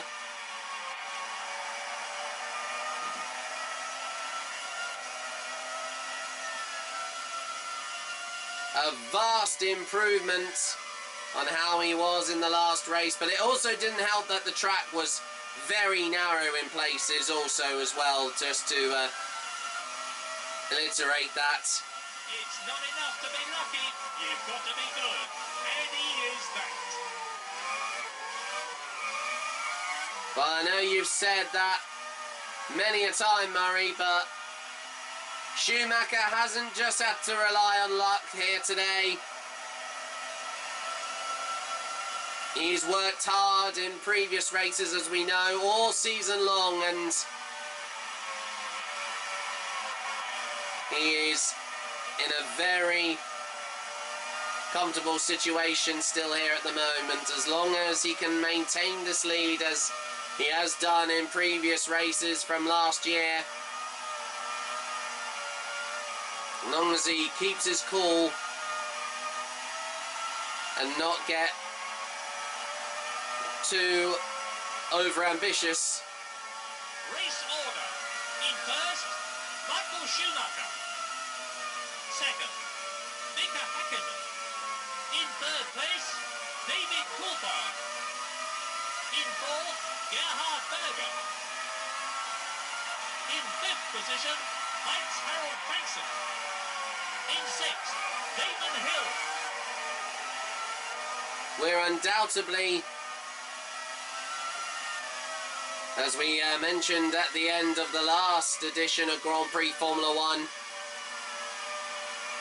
I can see that this championship is going to go right down to the final race, and I mean it has been. It's not enough to be lucky, you've got to be good, and he is that. It hasn't just been an unpredictable and quite eventful series, but we've definitely had quite the fair few shocks and surprises over the last 15 races of this Reimagined Formula 1 season.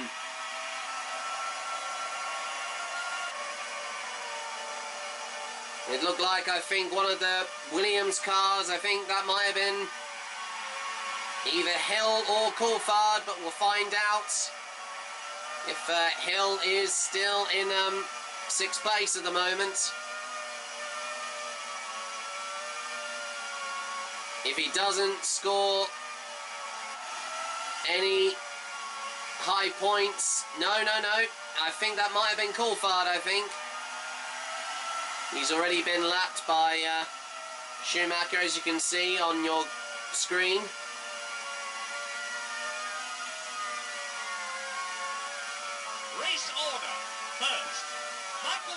Schumacher. In second position, Mika Häkkinen. In third place, Gerhard Berger. Fourth, David Coulthard. In fifth, Mike's Harold Frenzel. In sixth place, Damon Hill.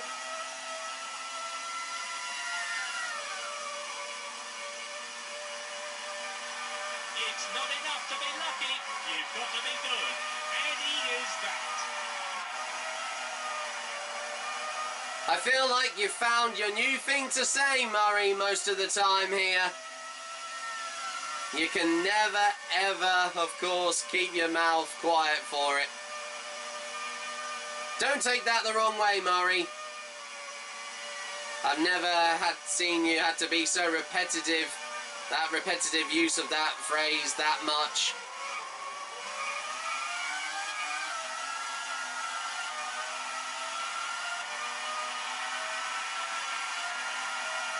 Once again, like I said, still no change in the top six as Schumacher once again overtakes past his British teammate Johnny Herbert.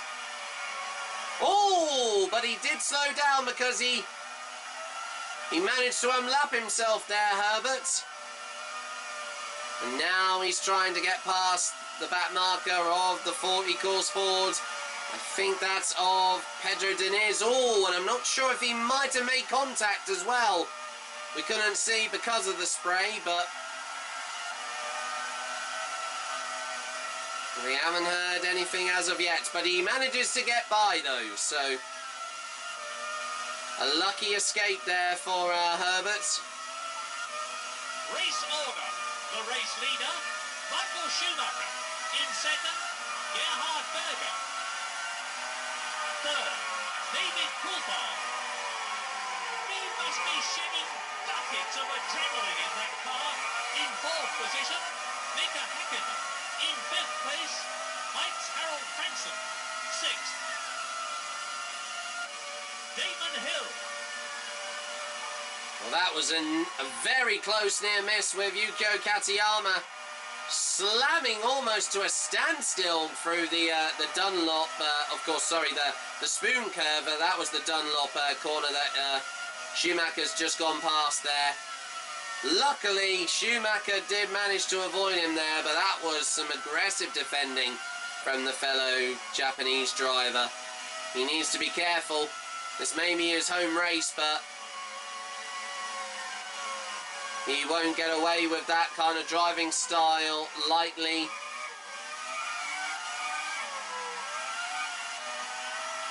For too much longer. Schumacher manages to get past Johnny Herbert again. And no change also, as you can see, to the fastest lap, as we forgot to mention earlier on in the race, but still no change. But now Gerhard Berger has now moved up to second place. I think Mika Häkkinen is coming for his first pit stop. Few of the drivers are being quite brave to go in for just one stop.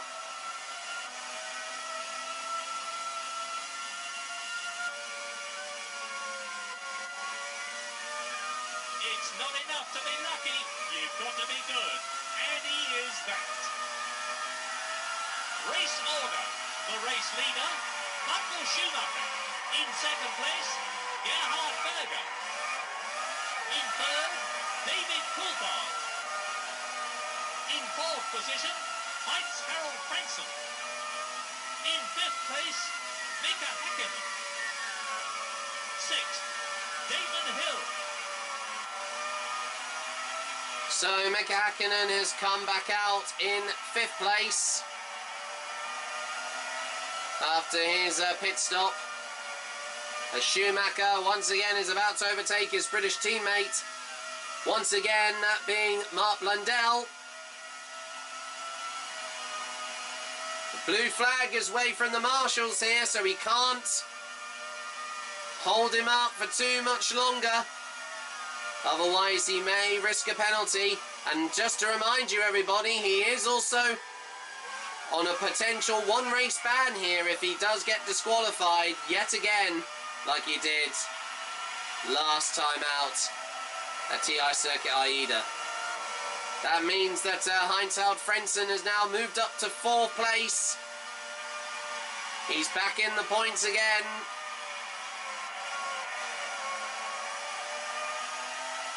And Schumacher has lapped Häkkinen now.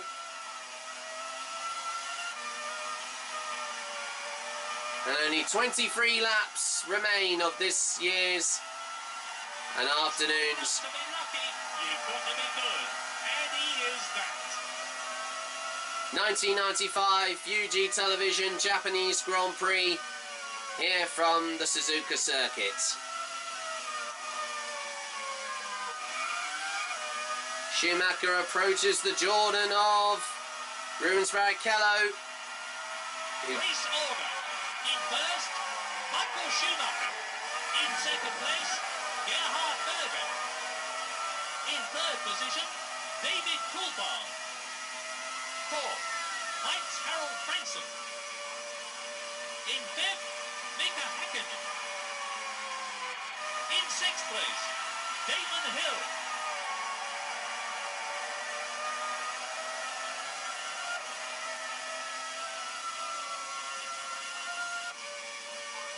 So that seems to be the only change at the moment. Still, the top three of Schumacher, Berger and Coulthard remain at the moment.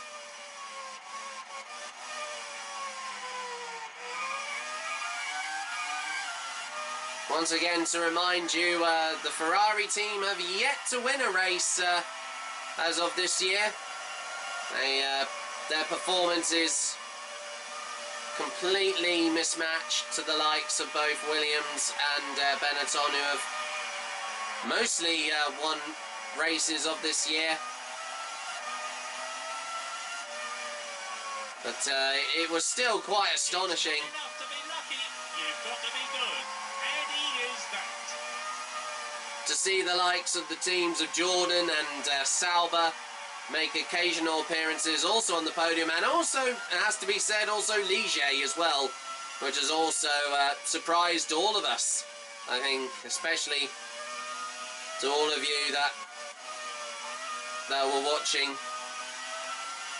if it were to ever be possible, and only, of course, thanks to this particular video game.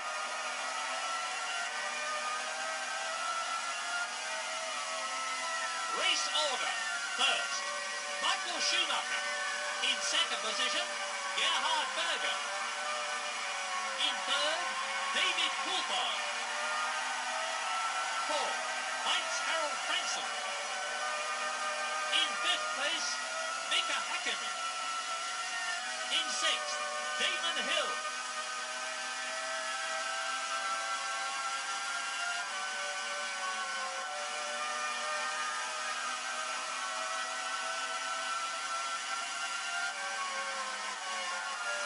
And in goes, I don't know if that was Berger or Alesi there. They've pitting in for their second pit stop as of this afternoon.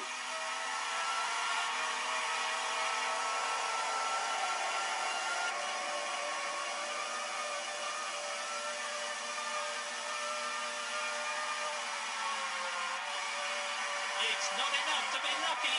You've got to be good. And he is that.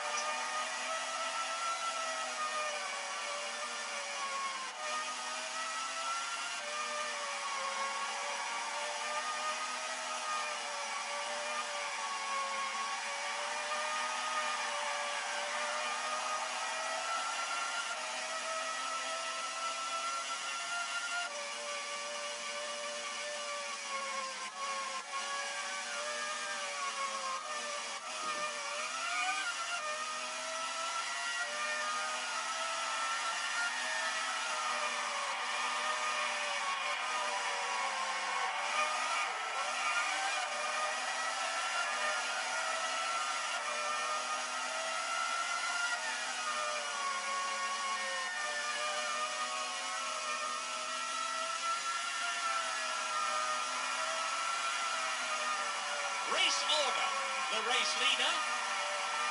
Michael Schumacher in second. Gerhard Berger. Third, David Coulthard. In fourth position, Heinz-Harald Frentzen. In fifth place, Mika Häkkinen. Sixth, Damon Hill.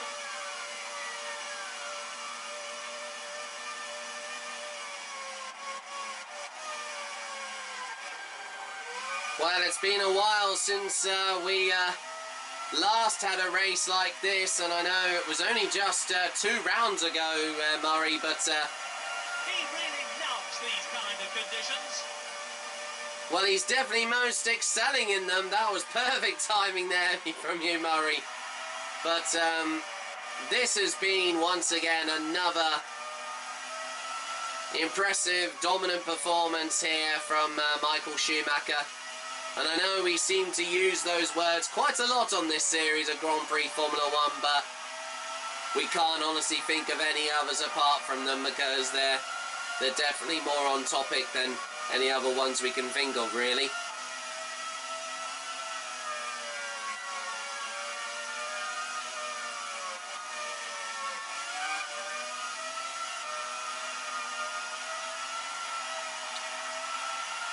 As we reach the last 20 laps, we've already gone past half race distance.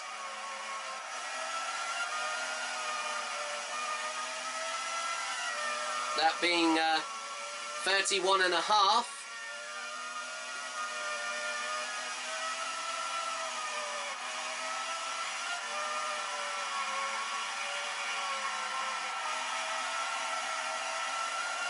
Race order. In first, Michael Schumacher. In second place, Gerhard Berger.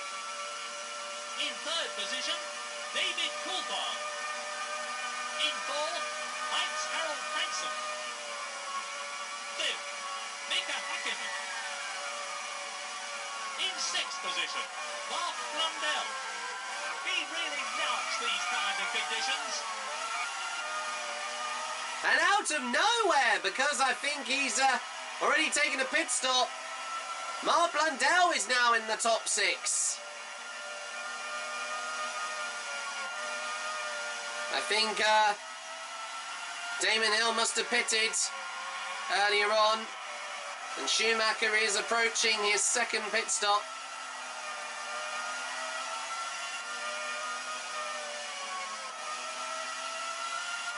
Of this afternoon's Japanese Grand Prix.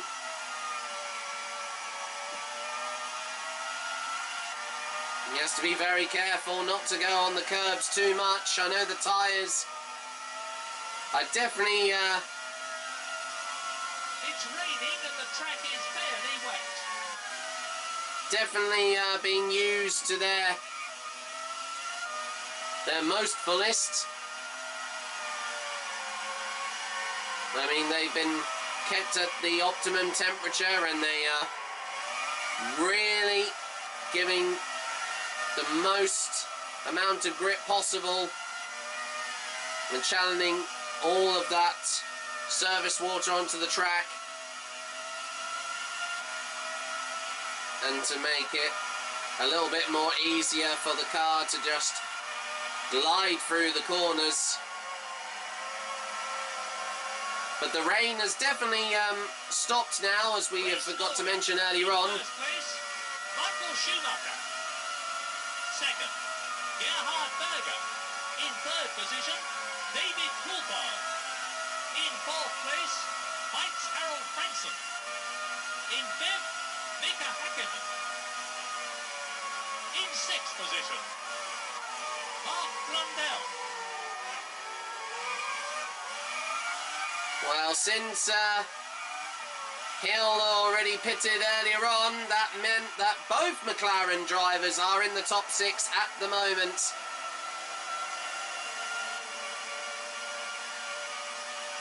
As we reach the final quarter of this year's 1995 Fiji Television Japanese Grand Prix here from Suzuka.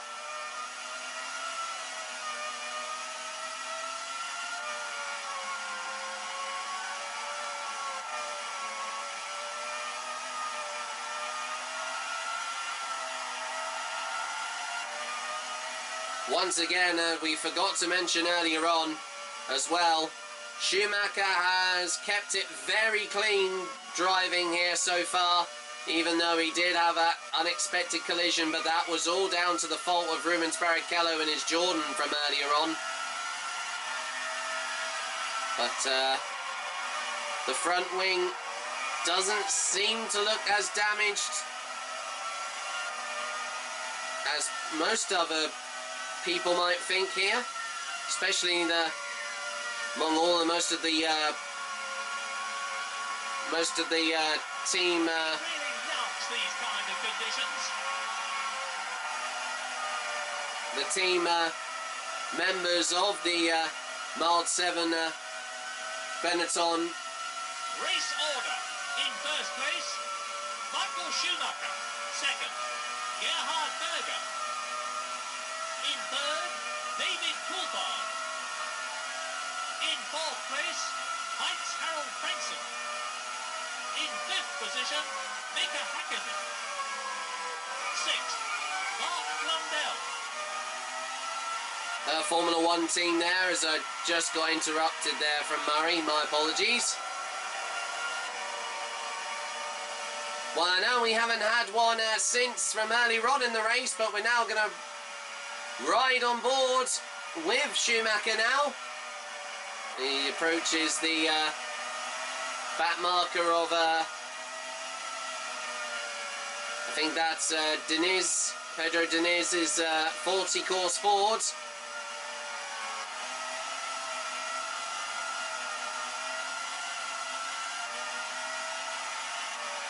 There is a blue flag, he needs to let him past here.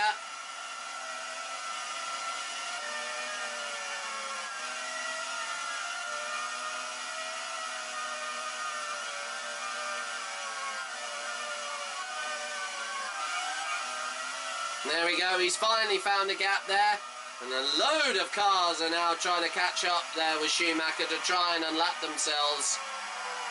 There must be shedding buckets of adrenaline in that car.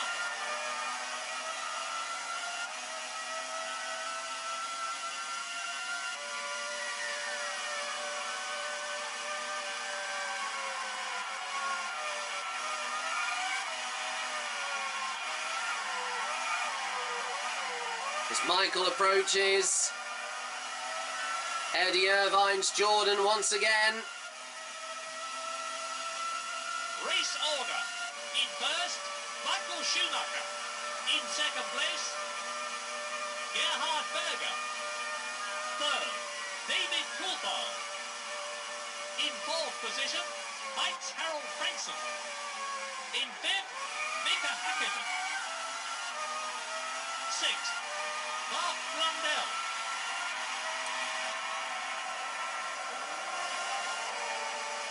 Now this time, as we've managed to get the camera on board this time, we now once again ride on board with Michael Schumacher in his Benetton Renault. Through the S's corners. And we do know that an unfortunate accident that happened regarding Gianni Morbidelli from yesterday, due to the unexpected wet conditions that happened from last year. Unfortunately, a marshal broke his leg. He must be shedding buckets of adrenaline in that car. But amazingly, we haven't had any serious injuries, of course, or any particular near-fatal crashes involving any of the marshals from around the circuit as of course, this year, which is very, of course, pleasing to hear. Most importantly, for safety reasons, regardless.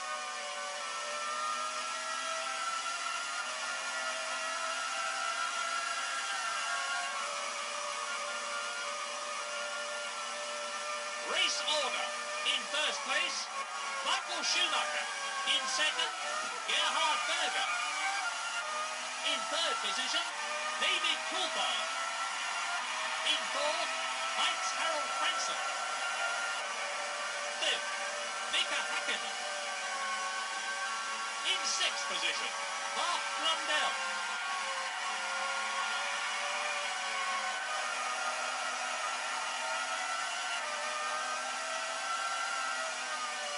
So Michael Schumacher is set to come in for his final pit stop. As we approach lap 38, as we mentioned, he's going to come in for his second stop. He might have a top up of fuel, even though his fuel tank was relatively full the last time he came in. Back on. Buckets of adrenaline in that car. On a lap 24, I think it was. Oh, and he nearly brushes the gravel trap. My goodness, that was close. I was going to say, I feel like his tyres are starting to feel a little worn here. To correct myself, it was actually lap 18, everybody. My apologies for the last time Schumacher came in for his first and last pit stop. But once again, he's about to come in for his second and final stop of this afternoon's Fiji Television Japanese Grand Prix. And in he comes, once again from the lead. Good job that he slowed down. In first place, Michael Schumacher. In second position, Gerhard Berger. In third place, David Coulthard. In fourth, Mike's Harold Franson.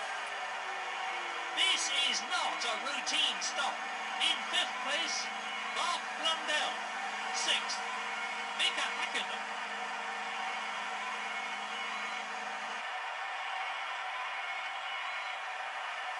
It looks to me, yes!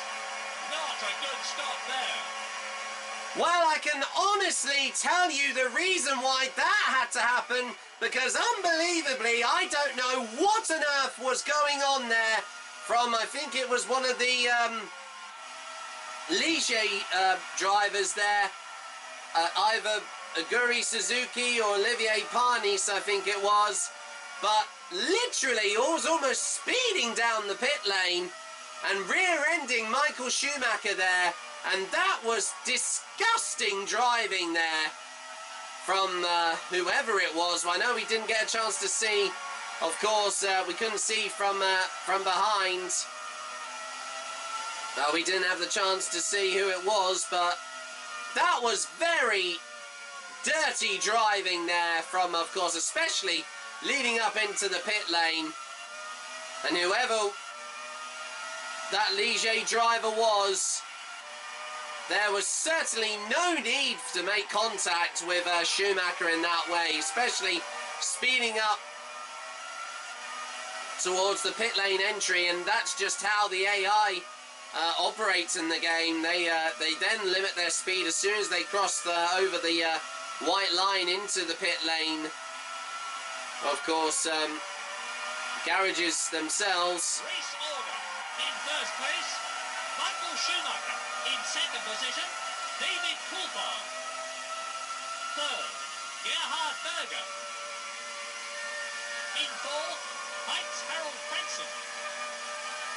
In fifth place, Mark Blundell. Sixth, Mika Hakkinen.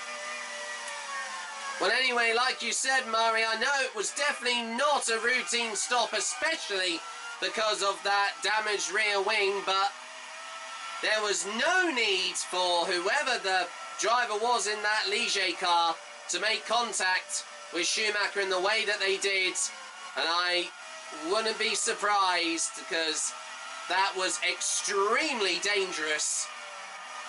Whoever the driver was there is definitely going to be receiving an automatic disqualification, I think, especially because of how dangerous that really was, how severe that could have been. That was completely and undeservedly unnecessarily there. If that even is ever even a word to just show my absolute disgust for what just happened there, Murray. But good job is that Schumacher is still over 1 minute ahead. And as long as Schumacher can stay within that time gap, he is going to have another comfortable and another dominant race performance, and he will be securing his 5th Grand Prix race victory of this year's reimagined FIA Formula 1 World Championship These kind of conditions. season. Race order. The race leader, Michael Schumacher. In second place, David Coulthard. Third, Gerhard Berger. In fourth, Mike's Harold Franson. In fifth place, Mark Blundell. In sixth position, Mika Häkkinen. Of 1995.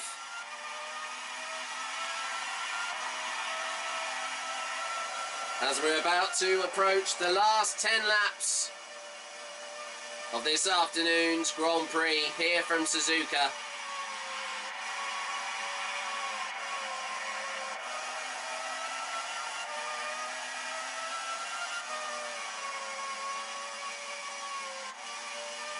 Well, amazing to see David Coulthard once again in his Williams Renault, currently in second place after missing out on the points last time out at Aida.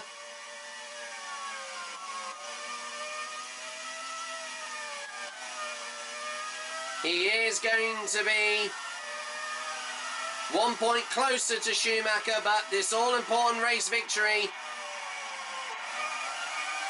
is going to put him 15 points ahead of the championship, leading the Drivers' Championship table at the moment. They're really right on the edge, pushing it to the limit all the time.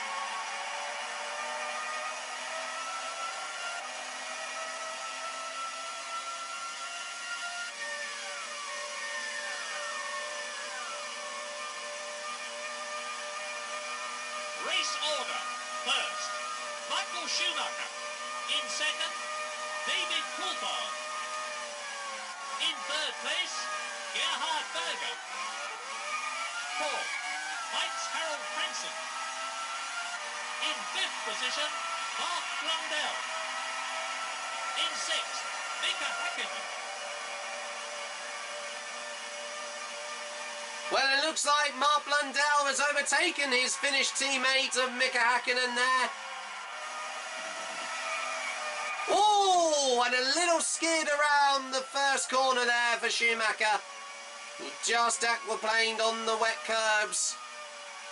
The track is definitely drying out though, as we mentioned earlier on. The rain is long gone now, but as you said earlier on, Murray, the track is still fairly wet in places.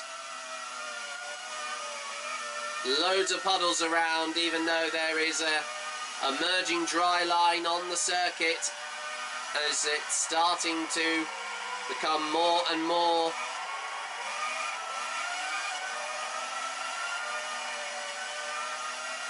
of course It's not visible. enough to be lucky, you've got to be good. And he is that.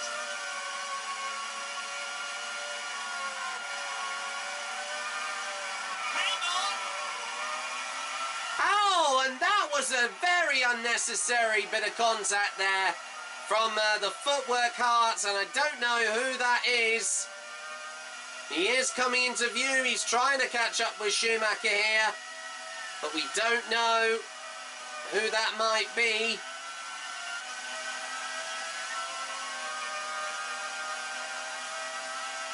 Race order. In first, Michael Schumacher. Second, David Coulthard. In third position, Oh! Berger.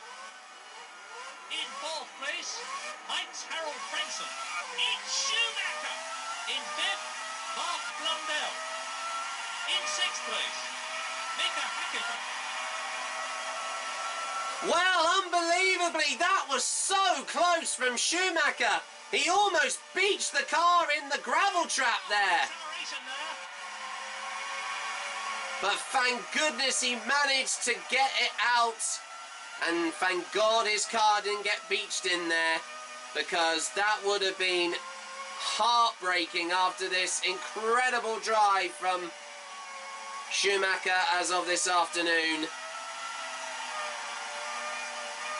The curbs have really caught him out now and then around this circuit, but Schumacher has just got to hold on to this lead. Shedding buckets of adrenaline in that car. For just under around 10 more laps.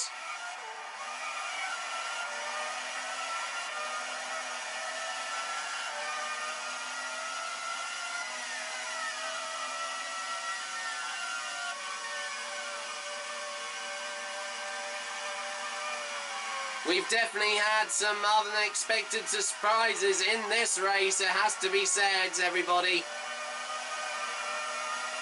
But somehow, some way, Schumacher has managed to overcome any obstacle that has been thrown at him.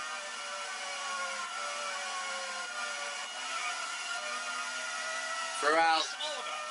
In first, Michael Schumacher. Second, David Coulthard. In third position, Gerhard Berger. In fourth place, Heinz Harald Frentzen.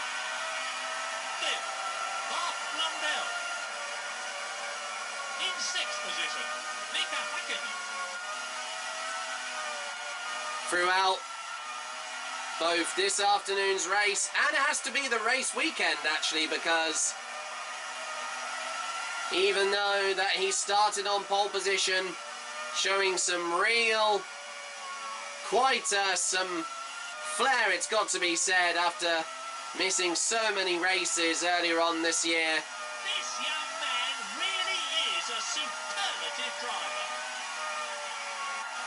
Well as not just saying about Carl Wendiger there, of course, Murray, but as we've said many times before here, Michael Schumacher has literally done another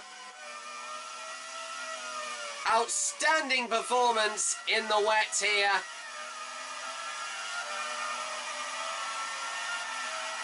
And this race victory is going to be all important for, of course, going into the final race of this championship, where he is tantalizingly close to a second World Drivers' Championship title, and he's hoping to once again be the defending current world champion.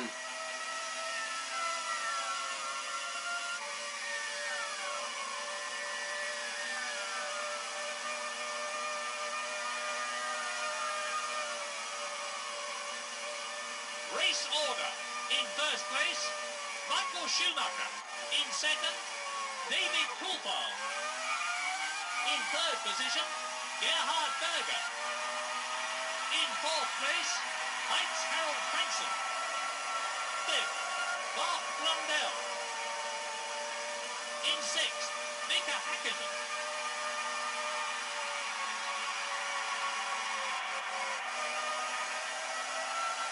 He really loves these kind of conditions.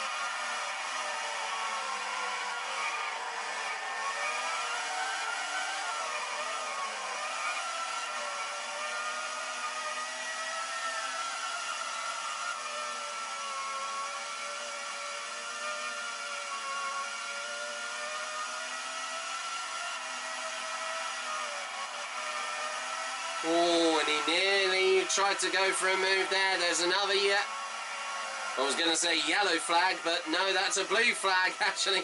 I was meaning because, of course, the 40... He really loves these kind of conditions.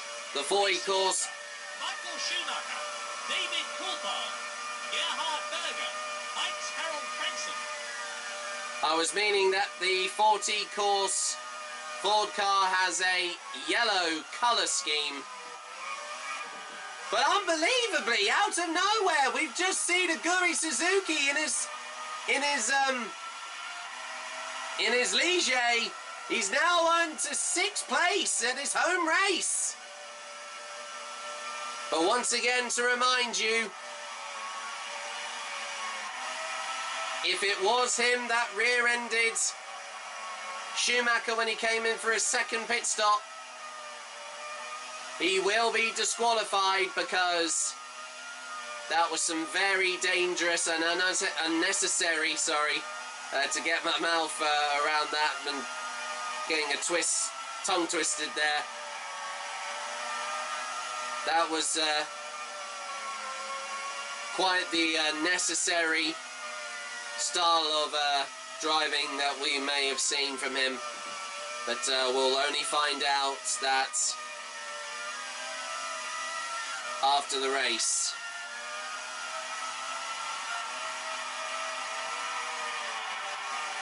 As 7 laps remain of this year's 1995 Fuji Television Japanese Grand Prix here from Suzuka. Schumacher still leads with Coulthard in second. Really is a superlative driver.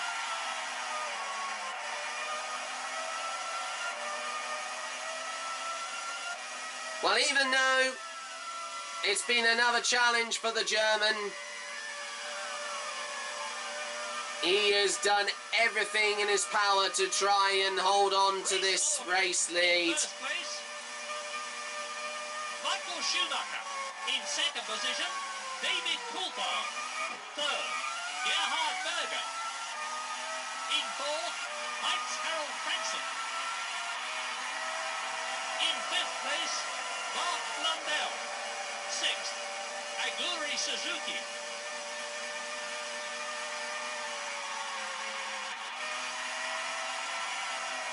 And now, once again, we ride on board with Michael Schumacher once again as he starts lap 47 out of 53.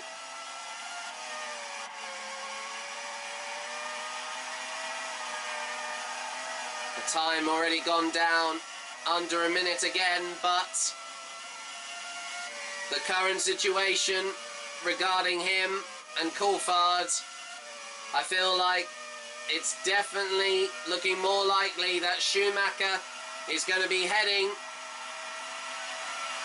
for his 5th race victory of the revised, we'll make that, of course, reimagined 1995 Formula 1 season. This young man really is a superlative driver. I mean, how many more times have you got to say that, Murray? Are you struggling to think of any other words to say? It seems like it.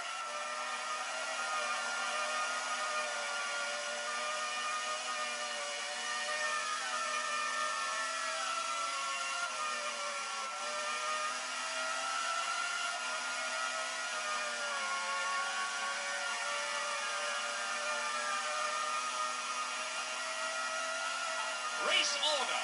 The race leader, Michael Schumacher. In second, David Coulthard. Third, Gerhard Berger. In fourth place, Heinz Harald Frentzen. In fifth, Mark Blundell. In sixth position, Aguri Suzuki.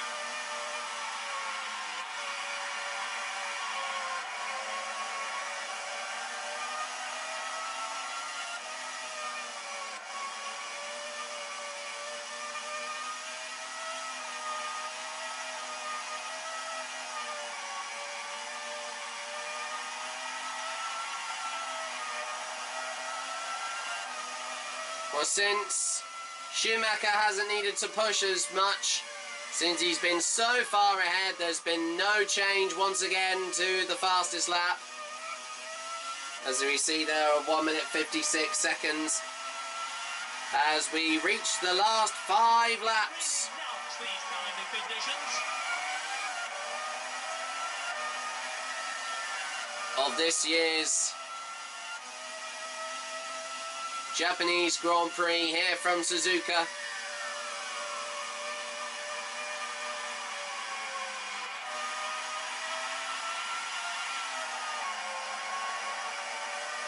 And now as we look forward from next month for the final round of the championship, this is going to be very interesting that either Michael Schumacher or amazingly David Coulthard could be up for his last chance to maybe secure his first ever Formula One World Drivers' Championship title. Michael Schumacher, second. David Coulthard. In third position, Gerhard Berger. In fourth place, Heinz-Harald Frentzen. Fifth, Mark Blundell. In sixth, Aguri Suzuki.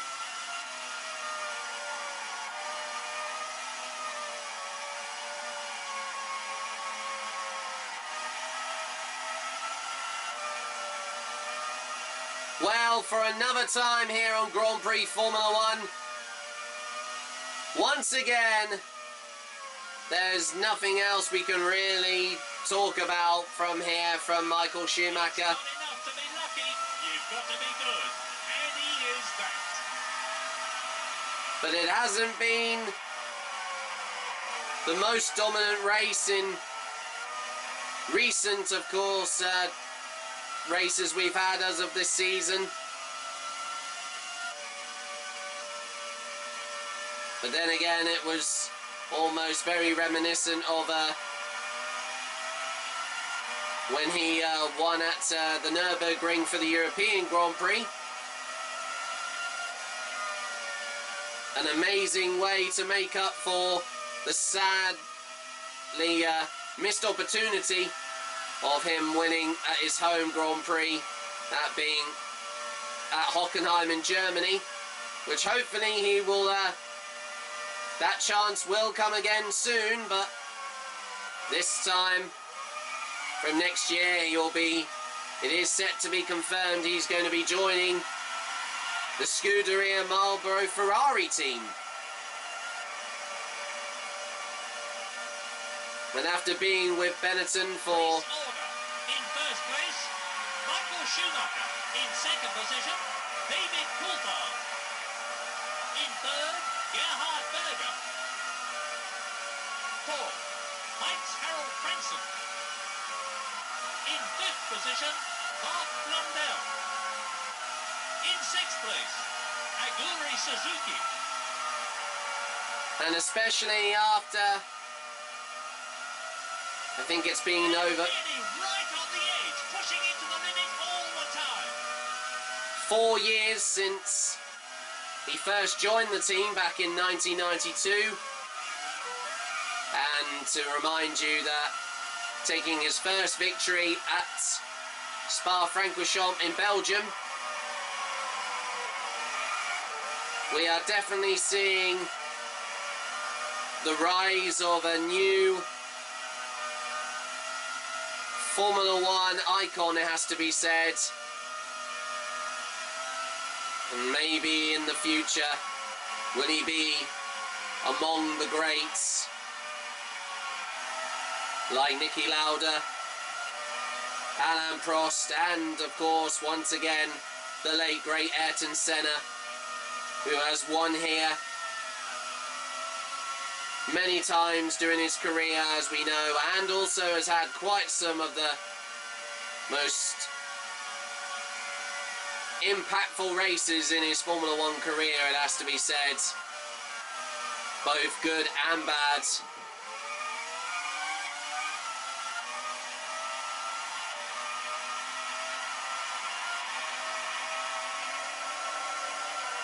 Few of the drivers are It's the penultimate lap. taking some last-minute late pit stops. Race order. The race leader, Michael Schumacher. In second place, David Coulthard. In third, Gerhard Berger. It's not enough to be lucky. You've got to be good. And he is that. In fourth position, Mike's Harold Franson. In fifth place, Mark Blundell. Sixth, Aguri Suzuki. Schumacher's been slowed down again by one of the Tyrrell Yamahas, but he's now passed.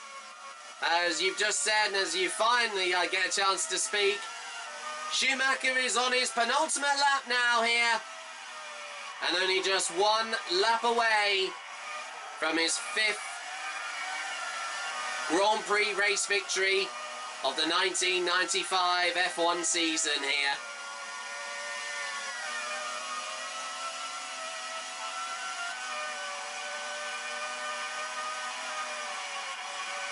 The conditions haven't stopped him like it did since last year, and he hasn't had to rely on finishing within a certain time gap either on aggregate, as that was now been, of course, rid of since last year. But he's definitely channeled in a little bit of what Damon Hill had here over a year ago when he previously won here, as Michael Schumacher in his Benetton Renault starts the final lap of the 1995 Fuji Television Japanese Grand Prix here from the circuit of Suzuka. And it's the last lap of the race. He must be shedding buckets of adrenaline in that car. Well, I don't think it's just... In first place, Michael Schumacher. In second position, David Coulthard. Third, Gerhard Berger. In fourth, Mike's Harold Franson. In fifth place, Mark Blundell. Sixth, Aguri Suzuki.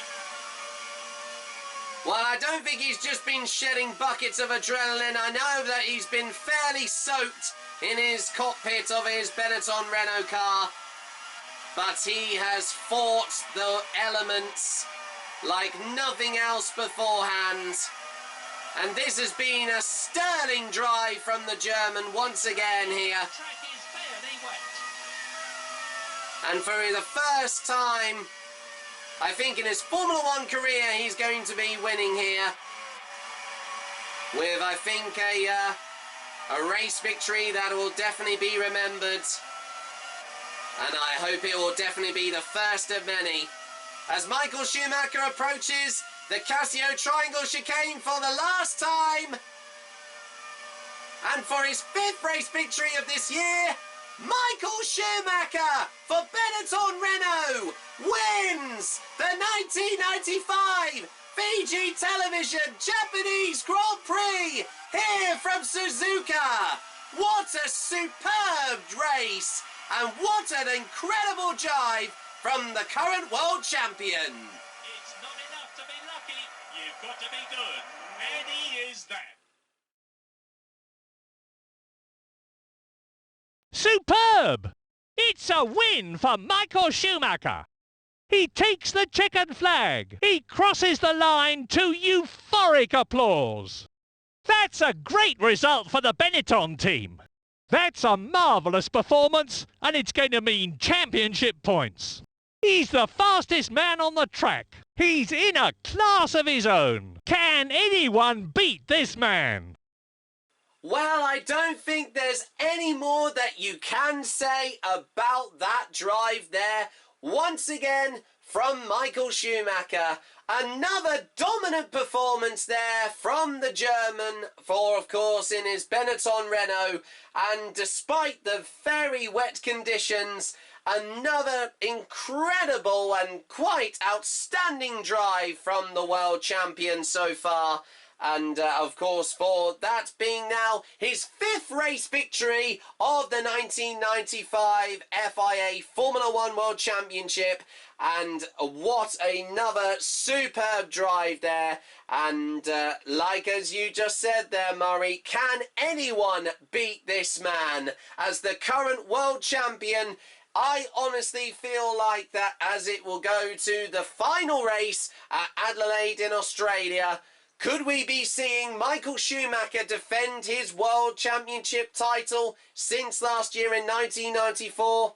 Well, we are certainly going to be in for one exciting race. And once again, to clarify, after 53 laps and finishing ahead of David Coulthard in his Williams Renault by 1 minute 13 seconds, 0.841 hundredths of a second, Michael Schumacher in his Benetton, of course Renault-powered Benetton for that matter as well, once again takes his 5th race victory and has once again won this year's 1995 Fiji Television Japanese Grand Prix here from Suzuka.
How does he do it? Honestly, he feels like that he can achieve anything no matter what the weather conditions are. Absolutely incredible. Well, there you go, everybody. That concludes, once again, the full extended race highlights of this year's 1995 Fiji Television Japanese Grand Prix from the circuit of Suzuka. And another dominant performance, despite the wet weather, there from Germany's Michael Schumacher.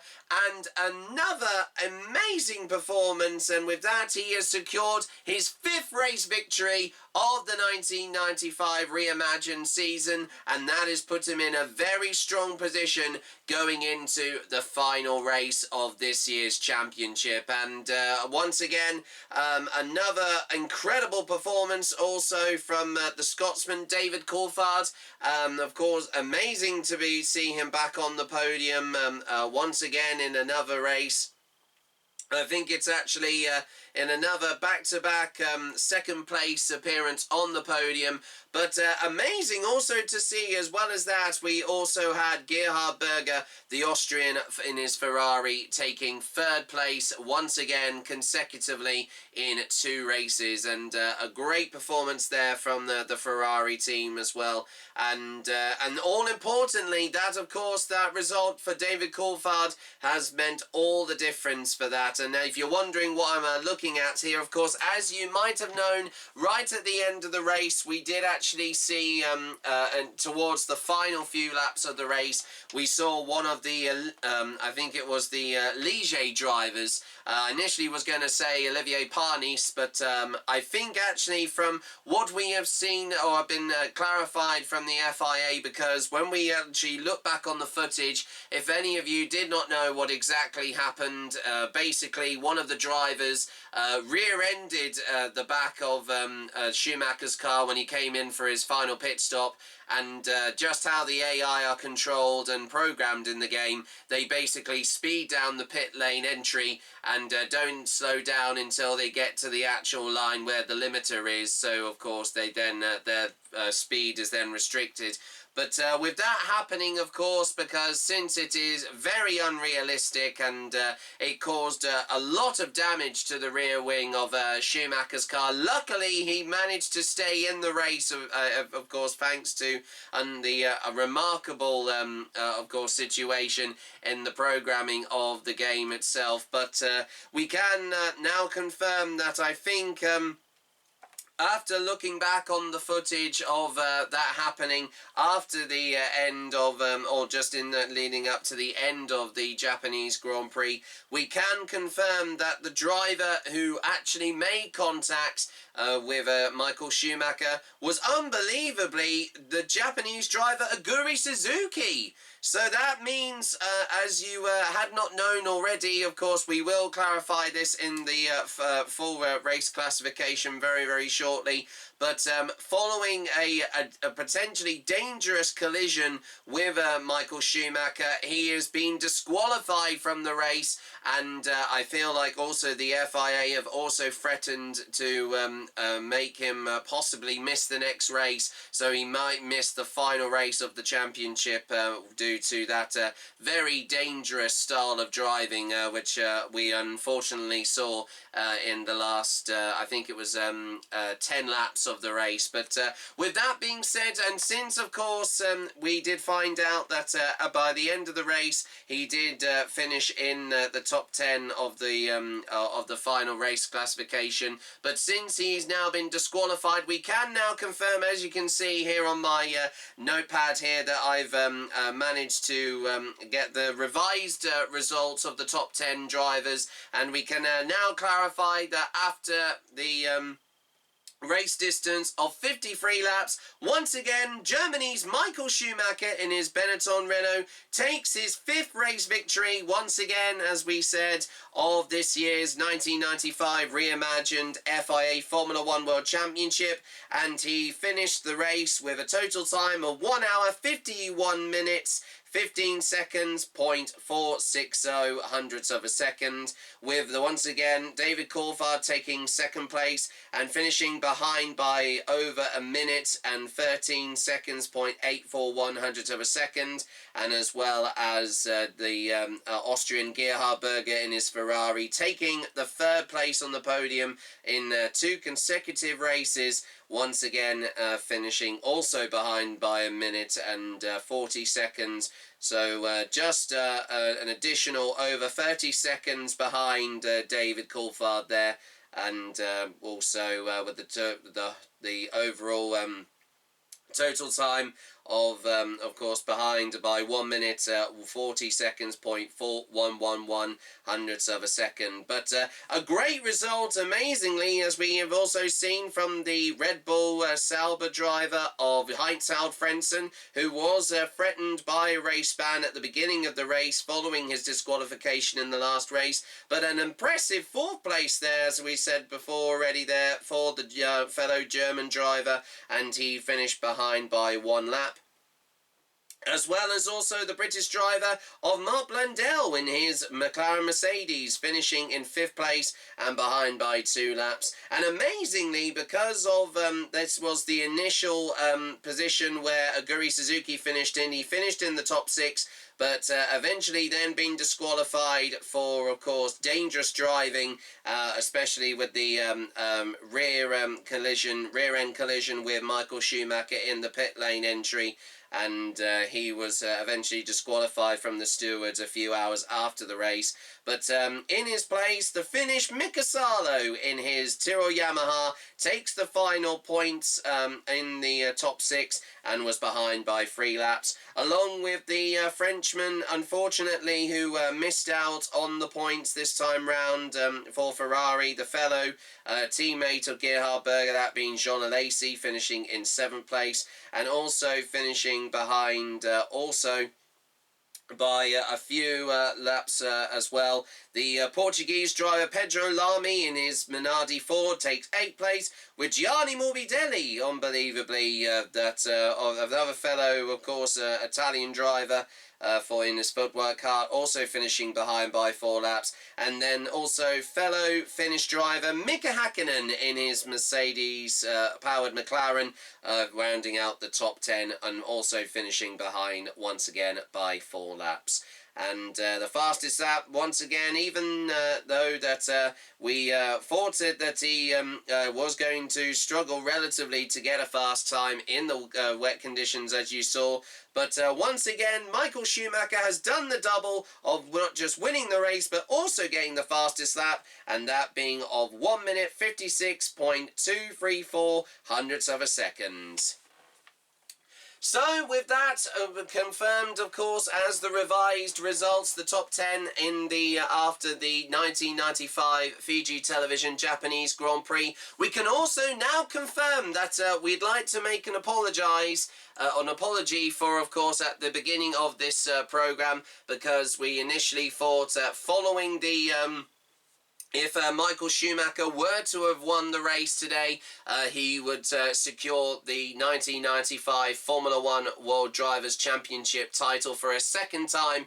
But unbelievably, to make up for that mistake, we can confirm that due to the points finish from David Coulthard, once again finishing in second place with 6 points, also in the not just the Drivers' Championship, but also to the Constructors' Championship, we can officially now clarify that as of this year, and of course of the 1995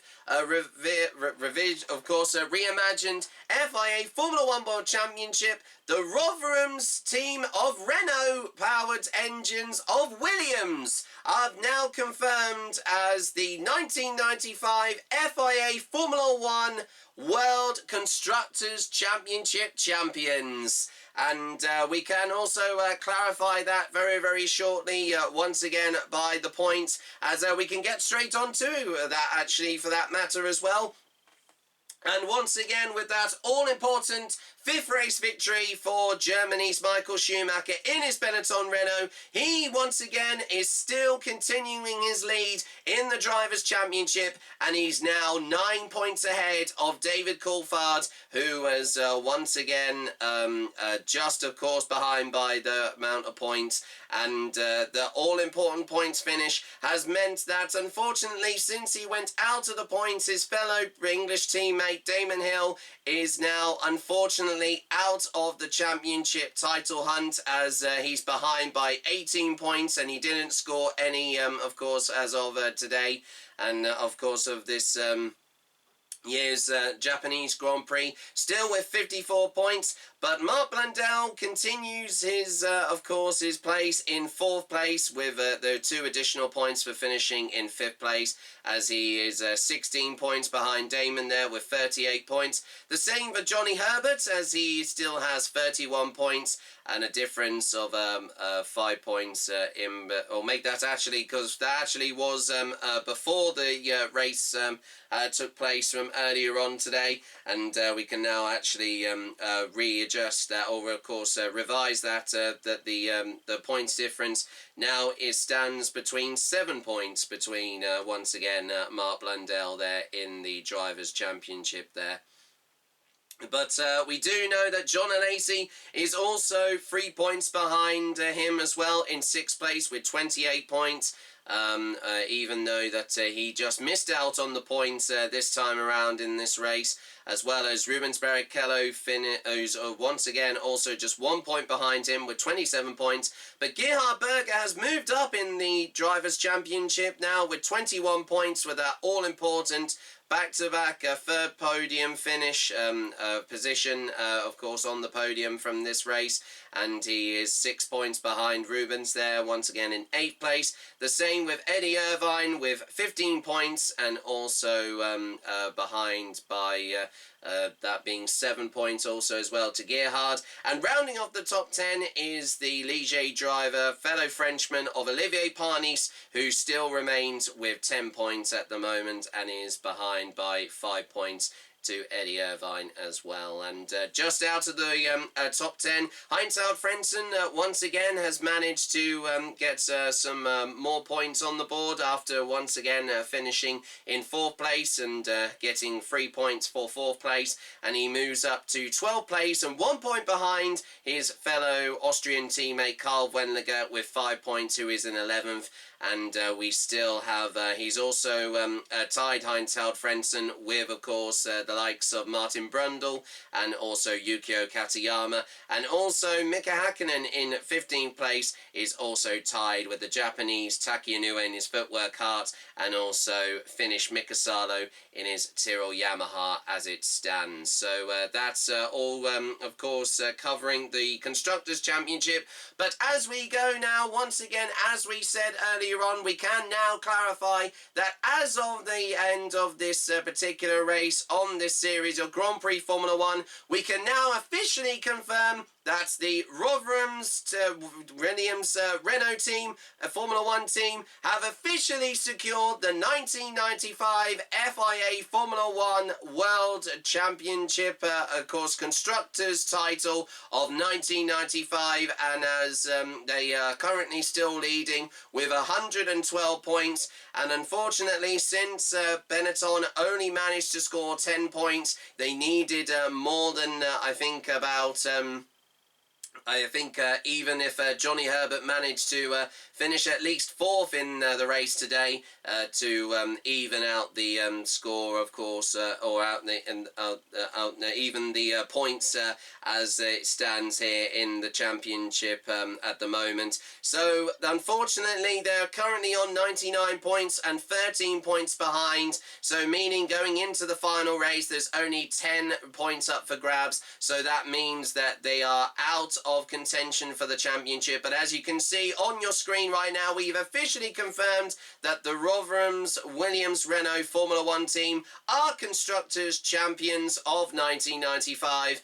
And but it's all of course it's not over as of yet, because I know that Benetton Renault are set to, of course, hold on to 2nd place, and it feels like that I don't think even McLaren or even Ferrari could get any close to them. But it does seem that more possibly, because as it stands at the moment, with McLaren Mercedes, as they are 50 points now, and they're just 2 points ahead of Ferrari. There's only 2 points in it between both constructors there, as well as also the Jordan Peugeot team also behind by 5 points. In 6th place, once again, is of Sauber Ford. We're now 23 points and 20 points behind Jordan, so they feel like they're going to be staying there for the last race of the season, as well as Lee-J Mugen Honda with 15 points in 7th. Tyrrell Yamaha now move up with 7 points, now up to 7 points, with, of course, that 1 point gained from Finnish Mika Salo at the end of this race as well. And still, with a 9th place with only 3 points at the moment, is Footwork Kart. And also, just to remind you, with all the other manufacturers now, as it's now confirmed, since they have still yet to score any points, Minardi Ford, Pacific Ford, 40 Ford, and even including the short-lived run from the Simtech team, they all are currently in 10th place with still no points at the moment.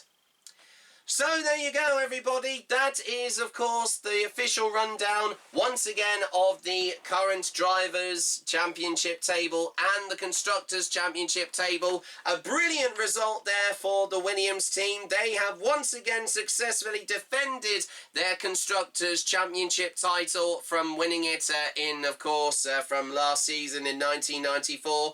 And I know that Frank Williams will be absolutely delighted with this result for the team. And they are looking in very good shape, I think, especially as, of course, with the lead up to next season. I think they've already now, since they've secured the championship away from, once again, Benetton, they are already have got one of them already secured, of course. Now all they need to do is secure the Drivers' Championship, which still can happen. Remember, like I just said, of course, there's only 9 points between both of Schumacher and David Coulthard, and it is going to be a one incredible end and climax to this reimagined Formula One season. And with that being said, also once again to remind you that you won't have to wait too long, as another edition of Grand Prix Formula One is about to come to an end here on Jackpot Button Lewis and Jackpot Button Lewis Sport Productions. But we have waited for this all season long, and all year long for that matter. And next time here on Grand Prix Formula One, from the next month of November, you can join us down under in Australia for the championship finale at the Adelaide Street Circuit in South Australia, and more specifically in the country of Australia itself, for the championship finale of 1995 with the 1995 EDS Australian Grand Prix from the Adelaide Street Circuit in Adelaide. And we are set for an incredible end to what it has been quite a an unpredictable and manic season. I mean, you know, with some of these results we've had, but to see once again, to also clarify that in real life that Benetton actually won in real life from 30 years ago. So it does feel a little bit weird to see that Williams actually managed to nick it this time. But both teams have been really good this year. I mean, it's been almost even Stevens all the way. What, like one time with a Benetton driver winning a race, and another time you have a Williams driver with likes with Damon Hill and of course Michael Schumacher. And not to forget also that unexpected first race victory also right at the beginning of the season from Scotsman David Coulthard, who, as we have not mentioned before, he literally in real life had to wait until the Portuguese Grand Prix at Estoril to take his first Formula One victory, and in his entire Formula One career in the sport as well. But it's going to be absolutely incredible. And with that being said, if you honestly thought this was the end of a truly remarkable season, well, you're certainly most mistaken, because like I said before, it's all going to go down next time here on Grand Prix Formula One as we go to the final race of the season. And we are set for an amazing, of course, end to this season. And without saying, not sounding too repetitive, it's certainly, definitely going to be a must-watch. And don't forget, there's also other sport to look forward to from later on this evening on Jackpot Button Lewis 1. From later on, like I said, this evening, as you can join Gary Lineker for a live special edition of Match of the Day, as we'll be having the latest of results and highlights from the fourth round of the Carabao Cup, including Arsenal against Brighton and Hove Albion, and the FA Cup champions currently of Crystal Palace against Liverpool, Swansea City take on Manchester City, Wolverhampton Wanderers take on Chelsea, and Newcastle United take on Tottenham Hotspur. And we know that this, of course, edition of the football tournament has been so unpredictable as of recently, and we know that, of course, the matches that have been happening, it's just as unpredictable, the League Cup of course, in the world of English football, and it can be just as unpredictable as the FA Cup is. But as well as that, we've also got highlights from the Scottish Premiership, with also matches such as Celtic taking on Falkirk, and also Hibernian taking on Rangers, Kilmarnock against Aberdeen, Motherwell against Dundee United, and also St Mirren against Hearts. Not to mention also as well, we've got also live Serie A action in the Italian League also as well, and we've also got as well some exciting games coming up also in the French League, and also loads of others to look forward to as well. But we're not going to go too much in detail, everybody, because I know that most of you, of course, are only mostly interested in the English Football League. But with that being said, without sounding once again too repetitive, as I've said already, we once again have come to the end of another edition of Grand Prix Formula One, and after 16 races, we are finally here with one more race to go, and with Michael Schumacher once again winning here at Suzuka here in Japan. He has won his 5th race championship of the championship season of the Reimagined Formula 1 1995 season, and we is just one race away from securing and hopefully clinching and defending his current Formula 1 FIA World Championship Drivers title, and but he has still got one last obstacle left, is to of course hold off the ever so competitive, that being the Scotsman of David Coulthard. And who will it be? Well, you can only find out here on Grand Prix Formula 1, and we will be following all the action for you right from the start, right until the checkered flag, and only one driver can walk away as world champion. But who would it be? You're going to find out next time on the final edition of Grand Prix Formula 1, with once again the full extended race highlights of the 17th and final round of this year's championship, which once again will be the 1995 EDS Australian Grand Prix from the street circuit of Adelaide in South Australia. From me, Jack Wright, thanks very much for watching, and we'll see you in a few weeks' time for the long-awaited and exciting championship finale of the 1995 Formula 1 season. Thanks for watching, and we'll see you in a few weeks' time. Sayonara, everybody. Bye-bye for now.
Are we done? Woo! There we go. And there we have it. There we go. The penultimate episode is done. And my word, I can't even speak properly after that. I can't believe we're finally here. One more race away, and I can't believe that also Williams has secured the Constructors' Championship. That is insane. Well, only on this series. But my goodness me. That would be nice if Schumacher can win it. I mean, because he did win it in 30 years ago, didn't he? So it's only fitting, hopefully we'll see him hopefully secure the championship next time out in Australia. Well, let's hope so. At least we can finish the reimagined Formula 1 season on a high, can't we? I'm sure we can, like I was just about to say there. Well, anyway, well done, everybody. Another great edition of this series. And with only one race to go, Schumacher or Coulthard, who will be world champion? We'll find out next time.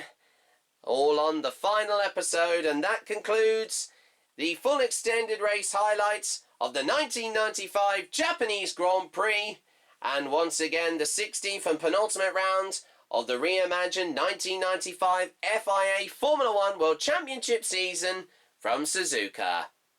And cut.